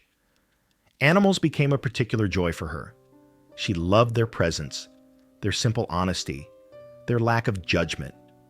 She and Martin kept horses, cattle, and even adopted some animals retired from traveling exhibitions. One such animal, a small monkey named Buttons, became something of a household legend. Mischievous and energetic, Buttons delighted in surprising guests, darting from one piece of furniture to another and stealing biscuits from unattended plates. Anna laughed often at his antics, finding in him a lightness that softened the more solemn edges of her past. Yet beneath these joys, the question of family hovered gently. They had built a home not only for themselves, but for the possibility of children. They wondered what shape their lives might take if blessed with a child, and they prayed quietly for that blessing. When Anna discovered she was expecting, a delicate joy blossomed between them. They approached the coming months with hope and careful anticipation, preparing a nursery, selecting names, and envisioning the future with tender clarity. But fate, which had given so generously in some areas, remained complex in others. The birth of their first child, a daughter, brought sorrow instead of celebration. Born weighing nearly 18 pounds, the infant girl survived only a few hours. The loss struck Anna deeply, piercing through the quiet contentment she had found in Seville. She held the tiny body in her arms, feeling a grief so heavy it seemed to settle in her bones. Martin, too, mourned quietly, offering comfort while carrying his own heartbreak. In the months that followed, Anna withdrew from public appearances altogether. She focused on healing, physically, emotionally, spiritually. The house that had once echoed with expectation now held a stillness marked by absence. Yet through this sorrow, the community offered gentle support. Friends visited with warm meals and kind words. Neighbors helped with chores. The church congregation prayed for them. And slowly, through these gestures of care, Anna found a fragile path forward. When she became pregnant again several years later, hope mingled with fear. They prepared cautiously this time, aware of the risks. The day of the birth arrived in the dead of winter, the sky low with clouds, the air sharp with cold. The labor was long and excruciating. Their son, born weighing 23 pounds and measuring 30 inches, survived only 11 hours, though Anna never forgot the joy of holding him, nor the sorrow of losing him. The grief carved out a quiet chamber in her heart from which she rarely spoke. After this second loss, she stepped back further from touring. She withdrew from the world not out of bitterness, but to protect the faint, fragile parts of her spirit that remained tender. Martin supported her with unwavering devotion, tending to the farm and shielding her from unwanted attention. He understood her silence and met it with patience. And yet, even in this quiet withdrawal, life continued in steady rhythms. The house, shaped by hammers and hope, still stood firm. The fields still changed with the seasons. The animals still moved gently through their days. And outside, at the edge of the farmhouse porch, the distant sound of hooves, slow, steady, echoing across the land, signaled that time, in its unrelenting procession, would carry them into whatever came next. The slow, steady echo of distant hooves lingered long after the sound itself faded into the winter air. It was a muted rhythm, almost a heartbeat against the frozen ground. And though neither Anna nor Martin could see the horse that made it, they felt the weight of its passing as though it were carrying something unseen. News, memory, or perhaps sorrow traveling its own quiet road. The fields lay hushed beneath a pale sky, and the house, once filled with hopeful preparations for a growing family, now held silence in every room. Even the animals seemed to sense the soft shift in the air, moving more slowly, more gently, as though unwilling to disturb the grief settling over the Bates home. After the passing of their infant son, Anna moved through her days with a fragile stillness. She did not hide her sorrow, yet she carried it inwardly, allowing it to rest in that deep and quiet place where unspoken grief often settles. She had known from childhood that life could be shaped by forces beyond understanding. Still, nothing had prepared her for the ache of motherhood that arrived only to vanish within hours. The house, with its tall ceilings and carefully crafted spaces, felt suddenly too large, its emptiness echoing more sharply than before. She walked through the halls as though recalling footsteps that had never been, imagining the presence of a child who might have grown tall like herself or carried her gentle nature. Martin, for his part, watched over her with steady devotion. His own sorrow was evident in the way he lingered near the nursery door, pausing with a hand against the frame as though listening for a sound that would not come. He tried to shield her from unnecessary burdens, taking on more of the farm work, spending longer hours in the fields, returning each evening with a quiet resolve. He spoke gently, not urging her to move too quickly through her grief, but letting her find her own pace toward healing. The community in Seville responded with compassion. Neighbors brought warm meals and offered help with chores. The pastor visited regularly, speaking words of comfort and praying with the family. Yet Anna found herself still drifting toward solitude, seeking comfort in the soft light of dawn when the world had not yet gathered its full noise. She would sit on the porch with a shawl draped around her shoulders, watching frost gather on the fence rails, breathing in the crisp morning air.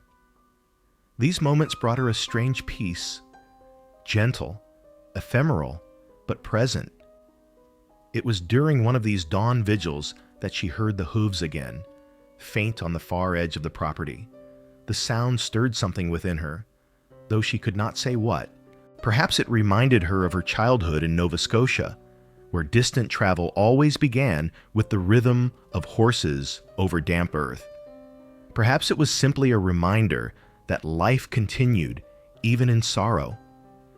She closed her eyes and allowed the sound to settle into her like a soft reminder that nothing, not even grief, remained unchanging.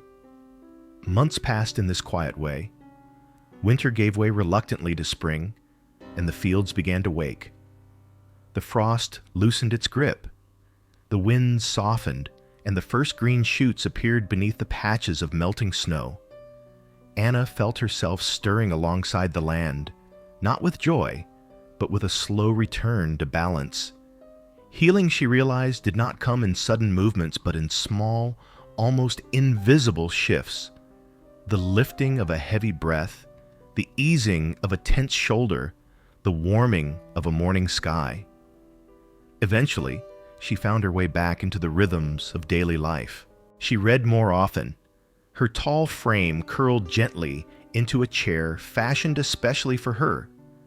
She resumed simple tasks, sorting linens, tending the garden, feeding the chickens.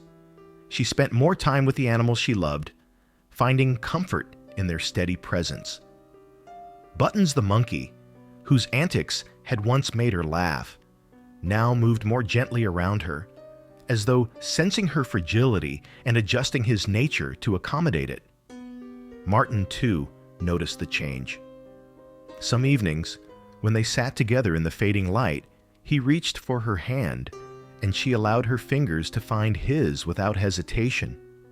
In time, the couple returned cautiously to touring.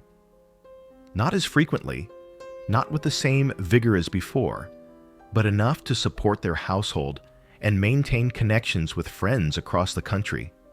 Yet every journey they took seemed to carry a different weight now.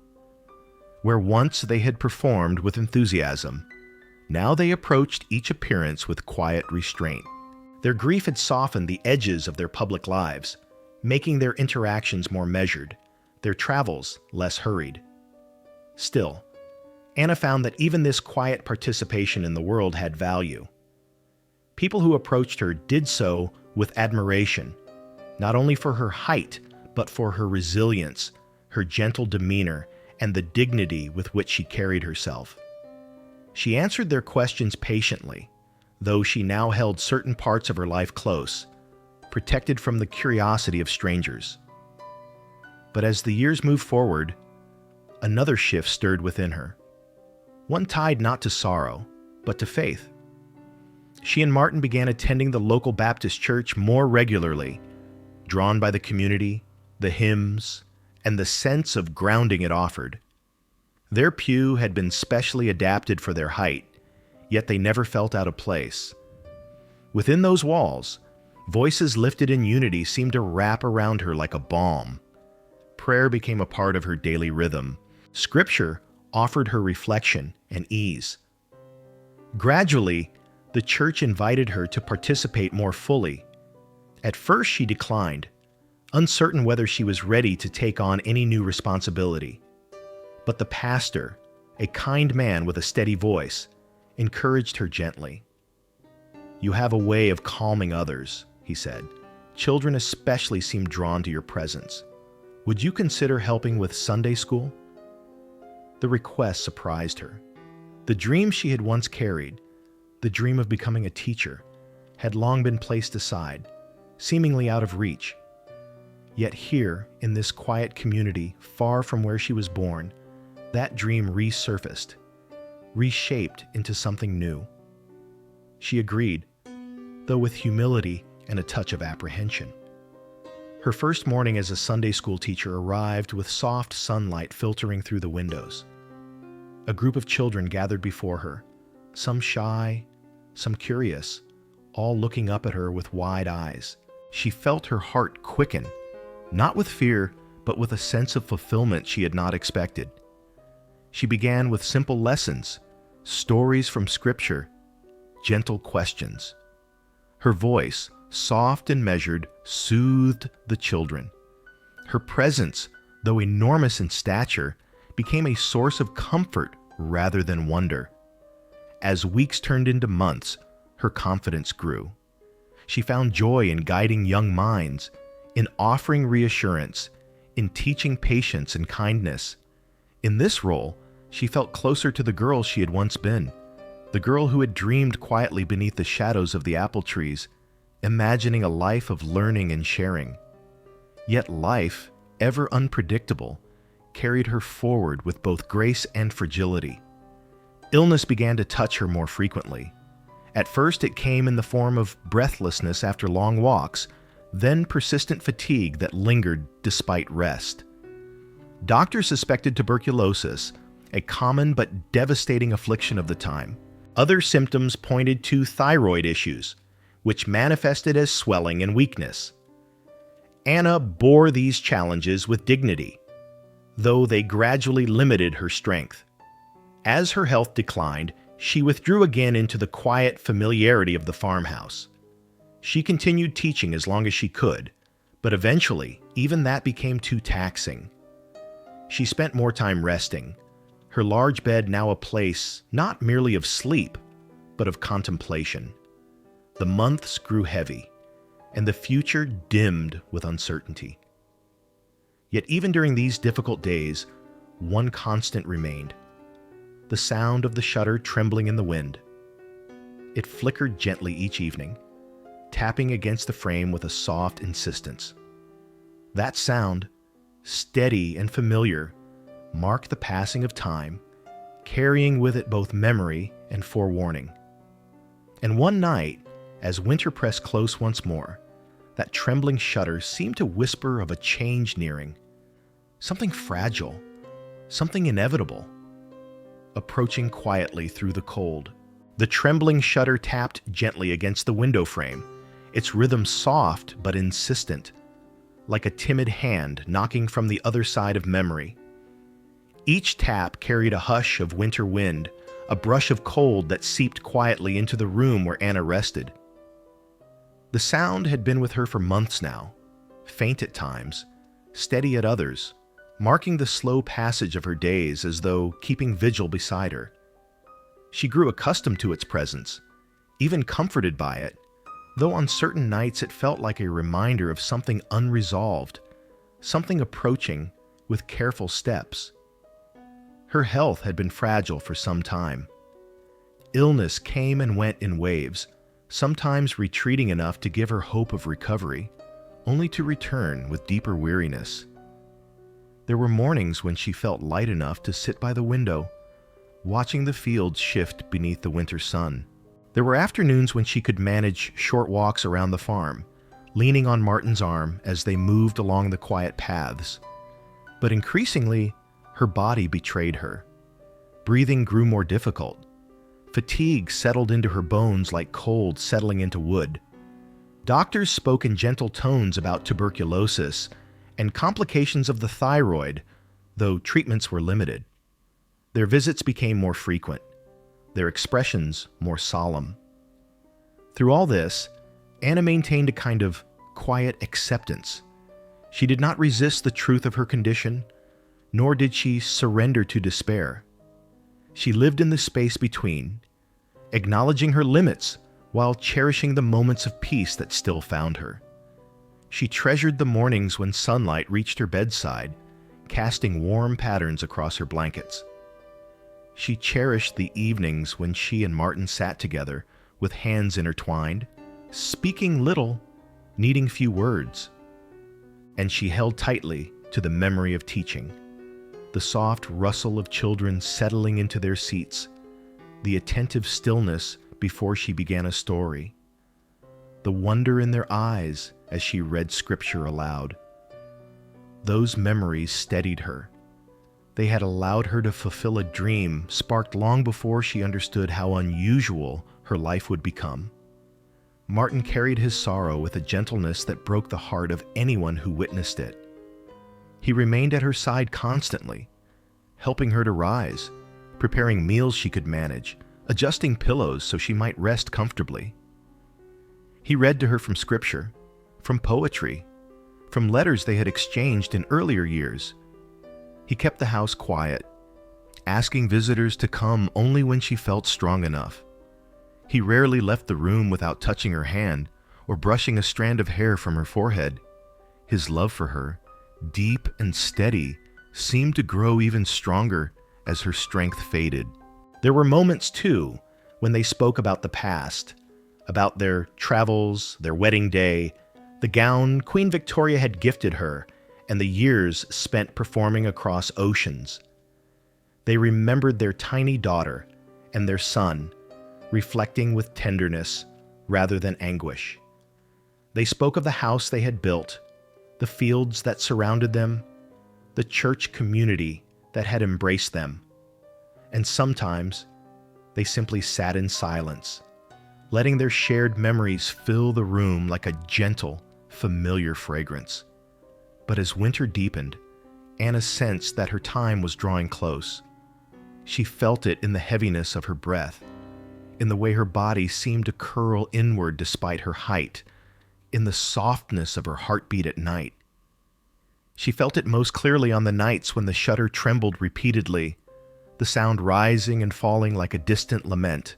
On those nights, she would open her eyes and watch the moving shadows on the wall, the shifting patterns of wind and moonlight that seemed to drift together in slow, deliberate motion.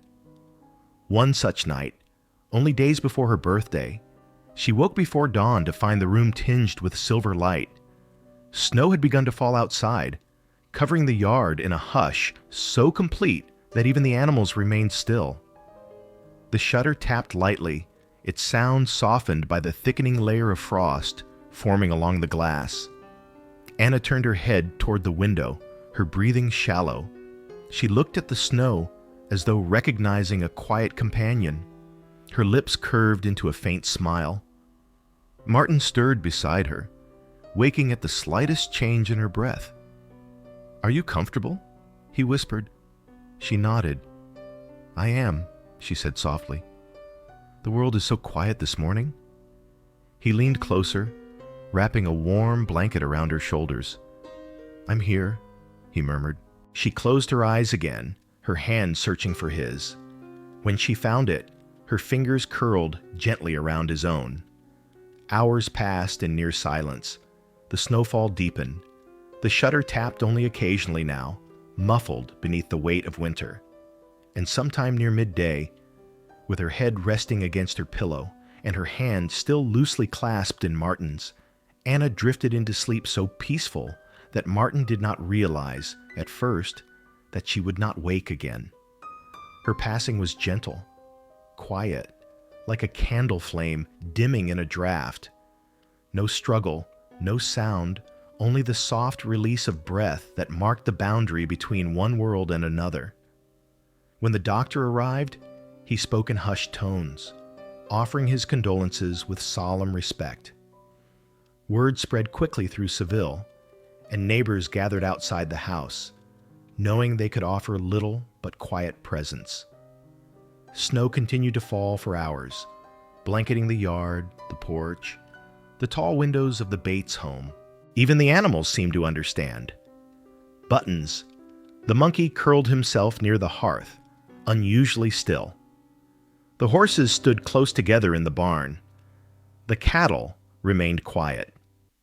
Martin did not speak much that day. He moved slowly, as though each step required more strength than he possessed. He touched the bed where she had lain, traced the folds of the quilt she had favored, stared at the window where the shutter no longer trembled because the snow had sealed it firmly in place. He wept only once, alone, his tall frame bent gently toward the earth. In the days that followed, preparations were made for her burial. Martin chose a place in Mound Hill Cemetery, beneath an open sky, where sunlight could fall freely on her grave.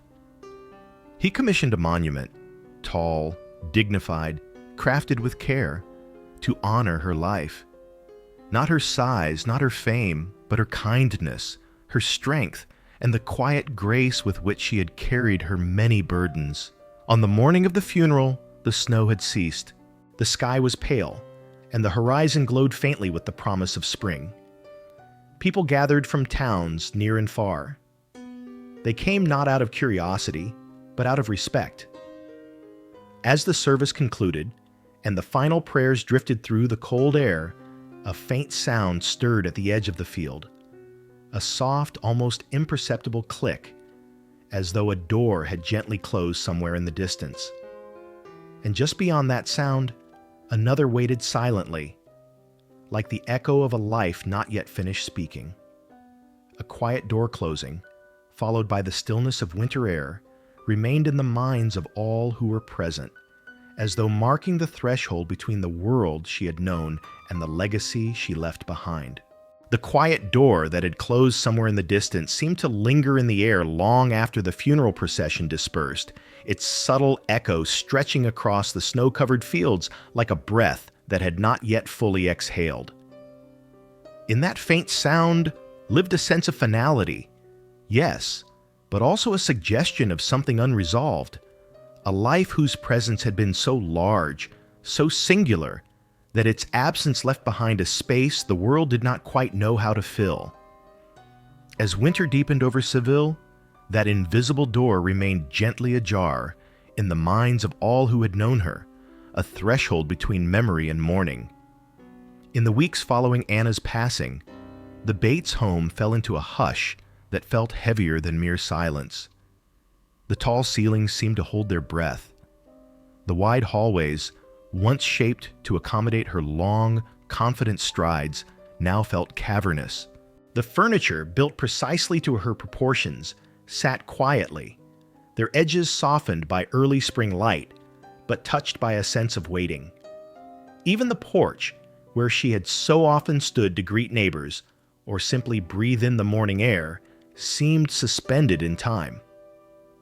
Martin moved through the house slowly, as though every room still held an imprint of her presence. He paused often, by the window where she had watched snowfall, by the Sunday school notes she had kept tucked inside her Bible, by the chair she favored on evenings when they sat together in the fading warmth of a late sunset. He found small tokens of her care everywhere, carefully folded linens, penciled sketches in a journal, a half-finished letter to a cousin in Nova Scotia, resting inside her writing desk. These details, once unnoticed in the bustle of ordinary life, now returned to him with heartbreaking clarity.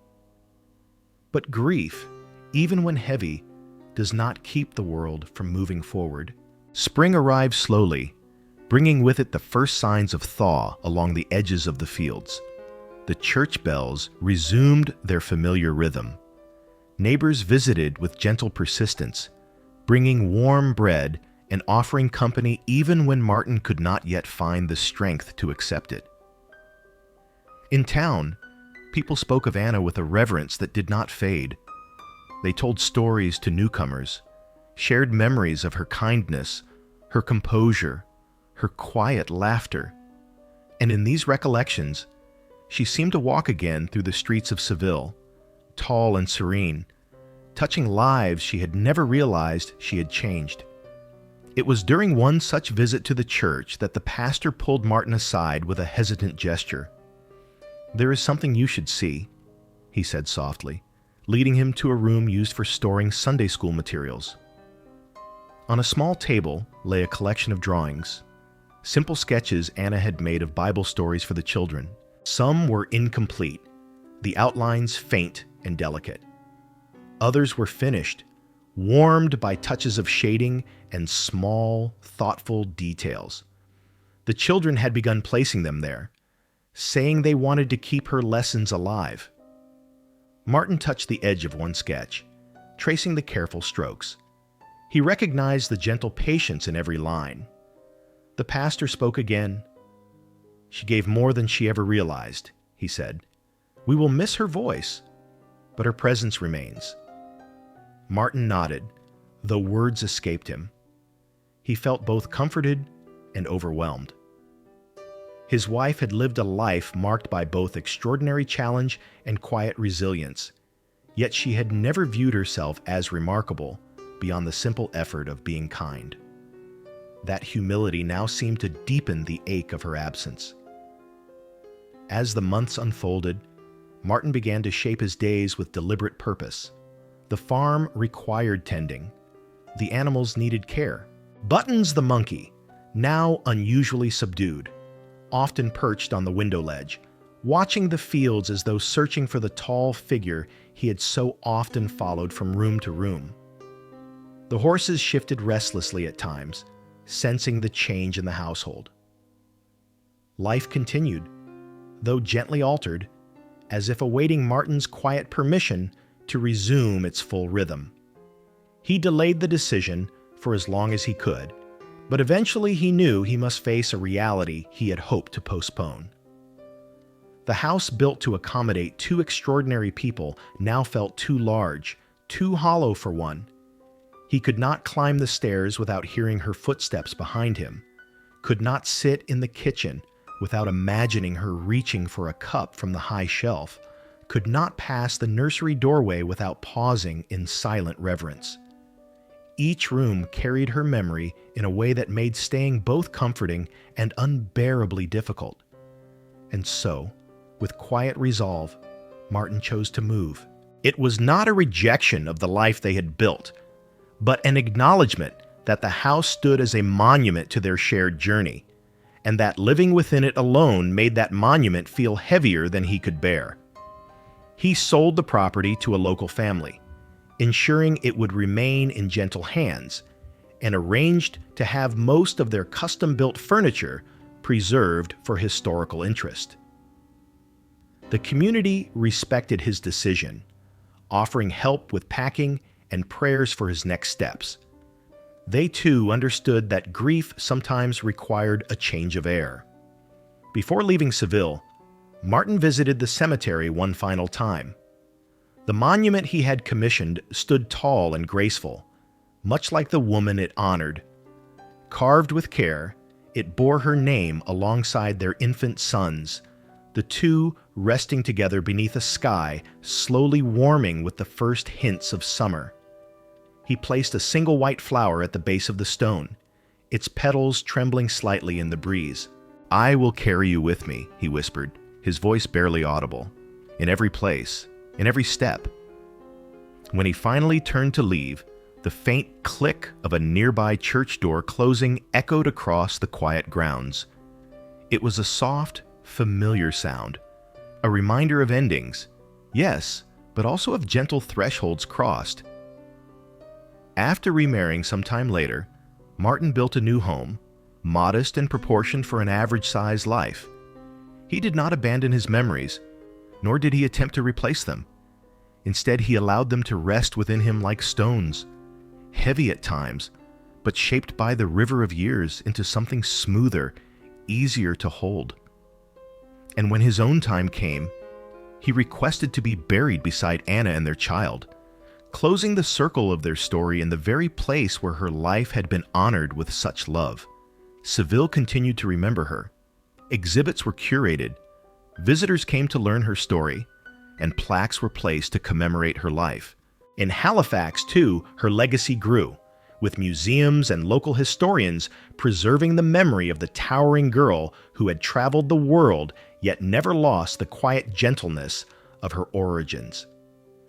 Her relatives, generations later, continued to share her story, guiding visitors through spaces that still echoed with her presence.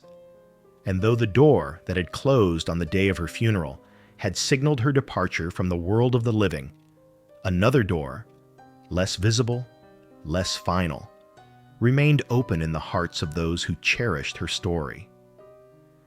It was through that doorway, through that lingering openness, that the faint sound of a dimming lamp began to emerge. flickering gently in the memory of all who spoke her name. The dimming lamp flickered softly in the quiet of the farmhouse, as though the last glow of its flame were reluctant to fade. Even after the Bates home had passed into other hands, neighbors who later tended the property swore that on certain winter nights, just before the wind shifted, one could see a faint glimmer in an upstairs window, a soft golden pulse, like a lamp fighting sleep. Of course, the house had been dark and empty for months by then. No lamp remained lit inside, yet the image lingered in the imagination of those who spoke of Anna's final days, for the dimming flame seemed to mirror the gentle way her life had ebbed, quietly, without struggle, until only a memory of warmth remained. In the last year of her life, before illness pressed her into increasing stillness, Anna often sat beside that very lamp. It stood on a small table near her bed, casting a soft circle of light across the room. She used it to read scripture, to write letters, and sometimes simply to watch the patterns of shadows across the wall as evening folded into night. The flame was steady in those early months, bright enough to illuminate her tall frame as she moved about the room, tending to small tasks or welcoming visits from neighbors and children from her Sunday school class. But as her illness deepened, the light became a companion more than a tool, its presence soft, steady, and comforting. During the evenings when Martin sat beside her, reading passages aloud or recalling moments from their early travels, the lamp's glow washed over them like a warm veil. Its flicker softened the worn edges of her strength and cast a gentle radiance across her face. Some nights, she would reach toward it, letting her hand hover just above the warm glass, feeling the heat without touching it. She once told Martin that the lamp reminded her of the lantern her father had hung outside the barn in Nova Scotia, the one that swayed in the wind when she was a girl. "It made the darkness less lonely," she had said in a quiet voice. "It reminded me that someone was near." But as winter grew heavy and her breaths grew shallow, even the lamp seemed to sense the change.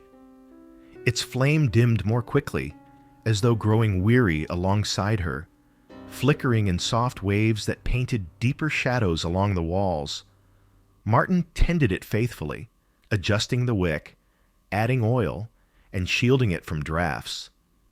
Yet despite his care, the flame no longer held the confident brightness it once had. It pulsed gently, like the heartbeat of the house, slow, fragile, and fading. In those final nights, Anna drifted in and out of sleep with increasing frequency. The world beyond her bedside, farm, church, friends, winter fields, seemed to recede into the distance, leaving only the soft glow of the lamp and the steady presence of her husband beside her. She spoke little, though she sometimes murmured fragments of memory.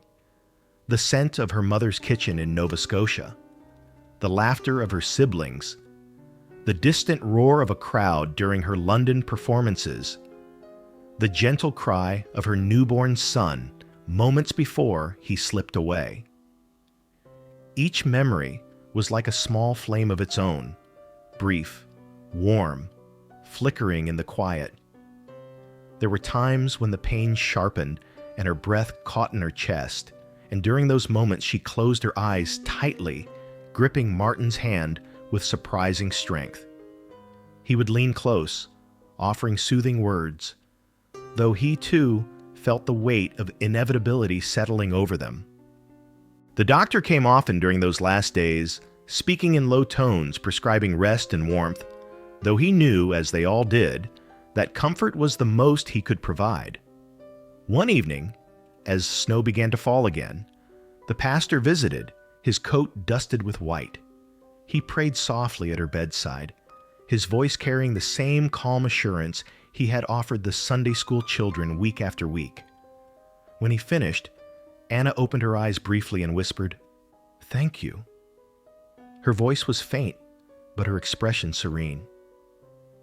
The pastor later recalled that he had never seen such peace in someone nearing the threshold between life and whatever lies beyond. After he left, Martin drew the blanket higher around her shoulders. She seemed smaller now, though her height remained unchanged. It was the weight of her illness that diminished her presence, pulling her inward as though the world were gently gathering her back to itself. She opened her eyes once more and looked toward the lamp. Its flame, dim but steady, flickered in response to the draft beneath the window. For a moment, she reached out her hand, fingertips lifting slightly before falling back against the blanket. Martin understood without her needing to speak. He lowered the wick, softening the flame to a faint glow. "Rest," he murmured, brushing a hand along her brow. She closed her eyes. Later that night, the lamp dimmed further, shrinking into a small ember of light. Outside, snow continued to fall in soft, endless waves, blanketing the land in a whiteness so complete that even the trees seemed to disappear. The house was still. The fields were still. Even the shutter that had tapped for months seemed to rest, its voice muffled by the heavy snow pressed against the glass. And as the lamp's final flicker trembled on the edge of extinguishing, Anna's breath too grew faint, until it slipped quietly into stillness. The flame vanished. When morning came, pale and cold, the lamp remained unlit. Martin sat beside it, unmoving for a long time, his tall frame folded inward, as though trying to shelter the space where her presence had so recently been. He touched the lamp once, gently tracing its curved glass, and knew that a chapter of his life had closed forever. In the days that followed, the house felt hollow, its rooms echoing with memories that seemed to float like dust motes in the early spring light. The lamp was left exactly as it had been the night she died, as though any alteration might disturb the fragile hold of her presence. Visitors came quietly, offering condolences. Some spoke of her with reverence. Others simply stood in silence, moved by the depth of the loss that had settled over the household. Eventually, when Martin prepared to leave the home, he packed carefully. Clothing, letters, personal effects, all were wrapped with deliberate tenderness. But when he reached for the lamp, he paused. It did not feel right to take it. It belonged to the house, to the memory of her. He placed it gently on the bedside table once more, where sunlight now touched the empty glass. It remained behind when he left, a silent guardian of the room that had once held so much love. Years later, long after the house had been sold and resold, visitors claimed that on winter nights, if one passed quietly by the upper windows, a faint glow could be seen, as though a lamp were flickering just beyond the curtain, fighting gently against the darkness. Whether true or imagined, the image persisted. And as evening settled over Seville, as snow drifted softly across the quiet cemetery where Anna rested beneath her monument, another even softer image seemed to rise from the stillness, snowflakes gathering on cold stone, settling over her grave like a silent blessing. Snowflakes gathered softly across the quiet cemetery, settling over Anna's monument in a hush so complete that even the winter wind seemed to pause out of respect.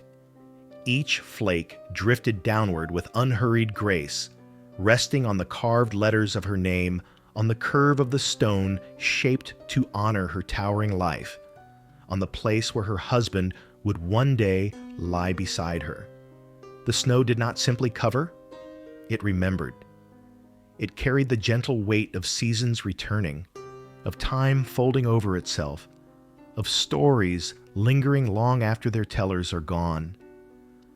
Those who passed near the cemetery in the early mornings sometimes claimed the snowfall there seemed different, quieter, softer, as though touched by the memory of someone who had moved through the world with uncommon dignity.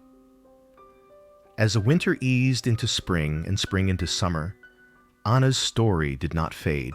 Instead, It settled into the fabric of Seville, woven through church sermons, whispered across schoolyards, and preserved in the recollections of neighbors who had known her not as a marvel, but as a person, kind, thoughtful, intelligent, carrying her burdens with grace. Martin, who had remarried and built a more modest home suited to his second wife's size, remained a respected figure in Seville. He visited the cemetery often, though privately, and always with a quiet reverence. He never spoke publicly of his grief, yet those who knew him sensed the depth of his loss in the softness of his gaze whenever her name was mentioned. Long before he reached the end of his own life, he fulfilled his wish to ensure that Anna's legacy would not be forgotten. He offered stories to local historians, contributed artifacts to small exhibitions, and encouraged the preservation of letters and documents that chronicled her travels. He did not embellish the truth or seek to immortalize her height alone. Instead, he spoke of her resilience, her calm strength, her unwavering warmth. And he shared stories of her early years in Nova Scotia, stories she had told him on evenings when the lamp glowed softly beside their bed. Through these quiet accounts, she became part of the shared memory of Seville, her presence lingering like an afterimage on the community's history. Word of her life spread beyond Ohio as well. In Halifax, where her story had begun, local historians gathered photographs, newspaper clippings, and personal letters from her extended family. A small but thoughtful exhibit gradually took shape, honoring the girl whose extraordinary height had once sparked curiosity across her province. Visitors who walked through the exhibit hall spoke in subdued voices, marveling at the life she had lived, full of both triumph and loss, shaped by forces far beyond her control. Her relatives, generations removed, served as guides on occasion, retelling family stories passed down with care. How her father had built special furniture for her. How villagers came to see her not out of mockery, but amazement. How she had acted with humility even when the world stared openly. Over time, researchers and writers continued to uncover aspects of her life, some exaggerated by newspaper reports of the era, others grounded firmly in fact. They recognized that the extraordinary measurements often attributed to her had sometimes been embellished by promoters. They unwrapped the truth from the myth, discovering a woman whose real height, though impressive, was matched by her curiosity, intelligence, and compassion. They documented the fire she had survived in New York, noting not only her escape, but the accounts of those she had helped before climbing through the burning building's narrow passage. They preserved the stories of her friendship with Queen Victoria, whose gifts and letters honored her not as a spectacle, but as a person of quiet distinction. Years later, Martin's own passing marked the end of an era that had, for a time, captured the fascination of audiences across continents. As he had requested, he was buried beside Anna and their son, reuniting their small family in rest. Visitors to Mound Hill Cemetery noticed how the monument seemed complete at last. The stone now guarding not one, but two towering legacies. Families who wandered the cemetery grounds would sometimes pause there, reading the inscriptions, marveling at the heights recorded, pondering the challenges and joys of such a life. The monument became a point of reflection, a place where people considered not only the physical size of the couple, but the emotional depth of their story. In the decades that followed, Anna's life continued to resonate. Teachers incorporated her story into local history lessons, emphasizing her perseverance and the care her family had shown her despite limited resources and great challenges. Researchers studying gigantism found in her life a poignant example of how individuals with rare conditions navigated a world that often did not understand them. Her story became part of a broader conversation about human dignity, medical insight, and the delicate balance between curiosity and compassion. Visitors to Seville found her memory preserved in modest yet meaningful ways. A display case holding photographs of her and Martin, replicas of their specially designed furniture, written accounts of their travels, and maps tracing her journey from Nova Scotia to Europe and back again. These exhibits were not grand or sensational, but gentle, reflective, and rooted in respect. They captured the humanity behind the height, the tenderness behind the tragedy, the resilience behind the record-breaking numbers. And still, even beyond these curated spaces, something quieter lingered, a sense of her presence in the landscape itself. Some claimed that on winter nights, when snow fell thick across the cemetery, one could almost imagine a tall figure standing among the stones, her silhouette softened by the falling flakes, an illusion perhaps, a trick of moonlight. But the thought comforted those who held her story close. It suggested that her memory was not confined to exhibits or pages, but lived on in the very air that once carried her breath.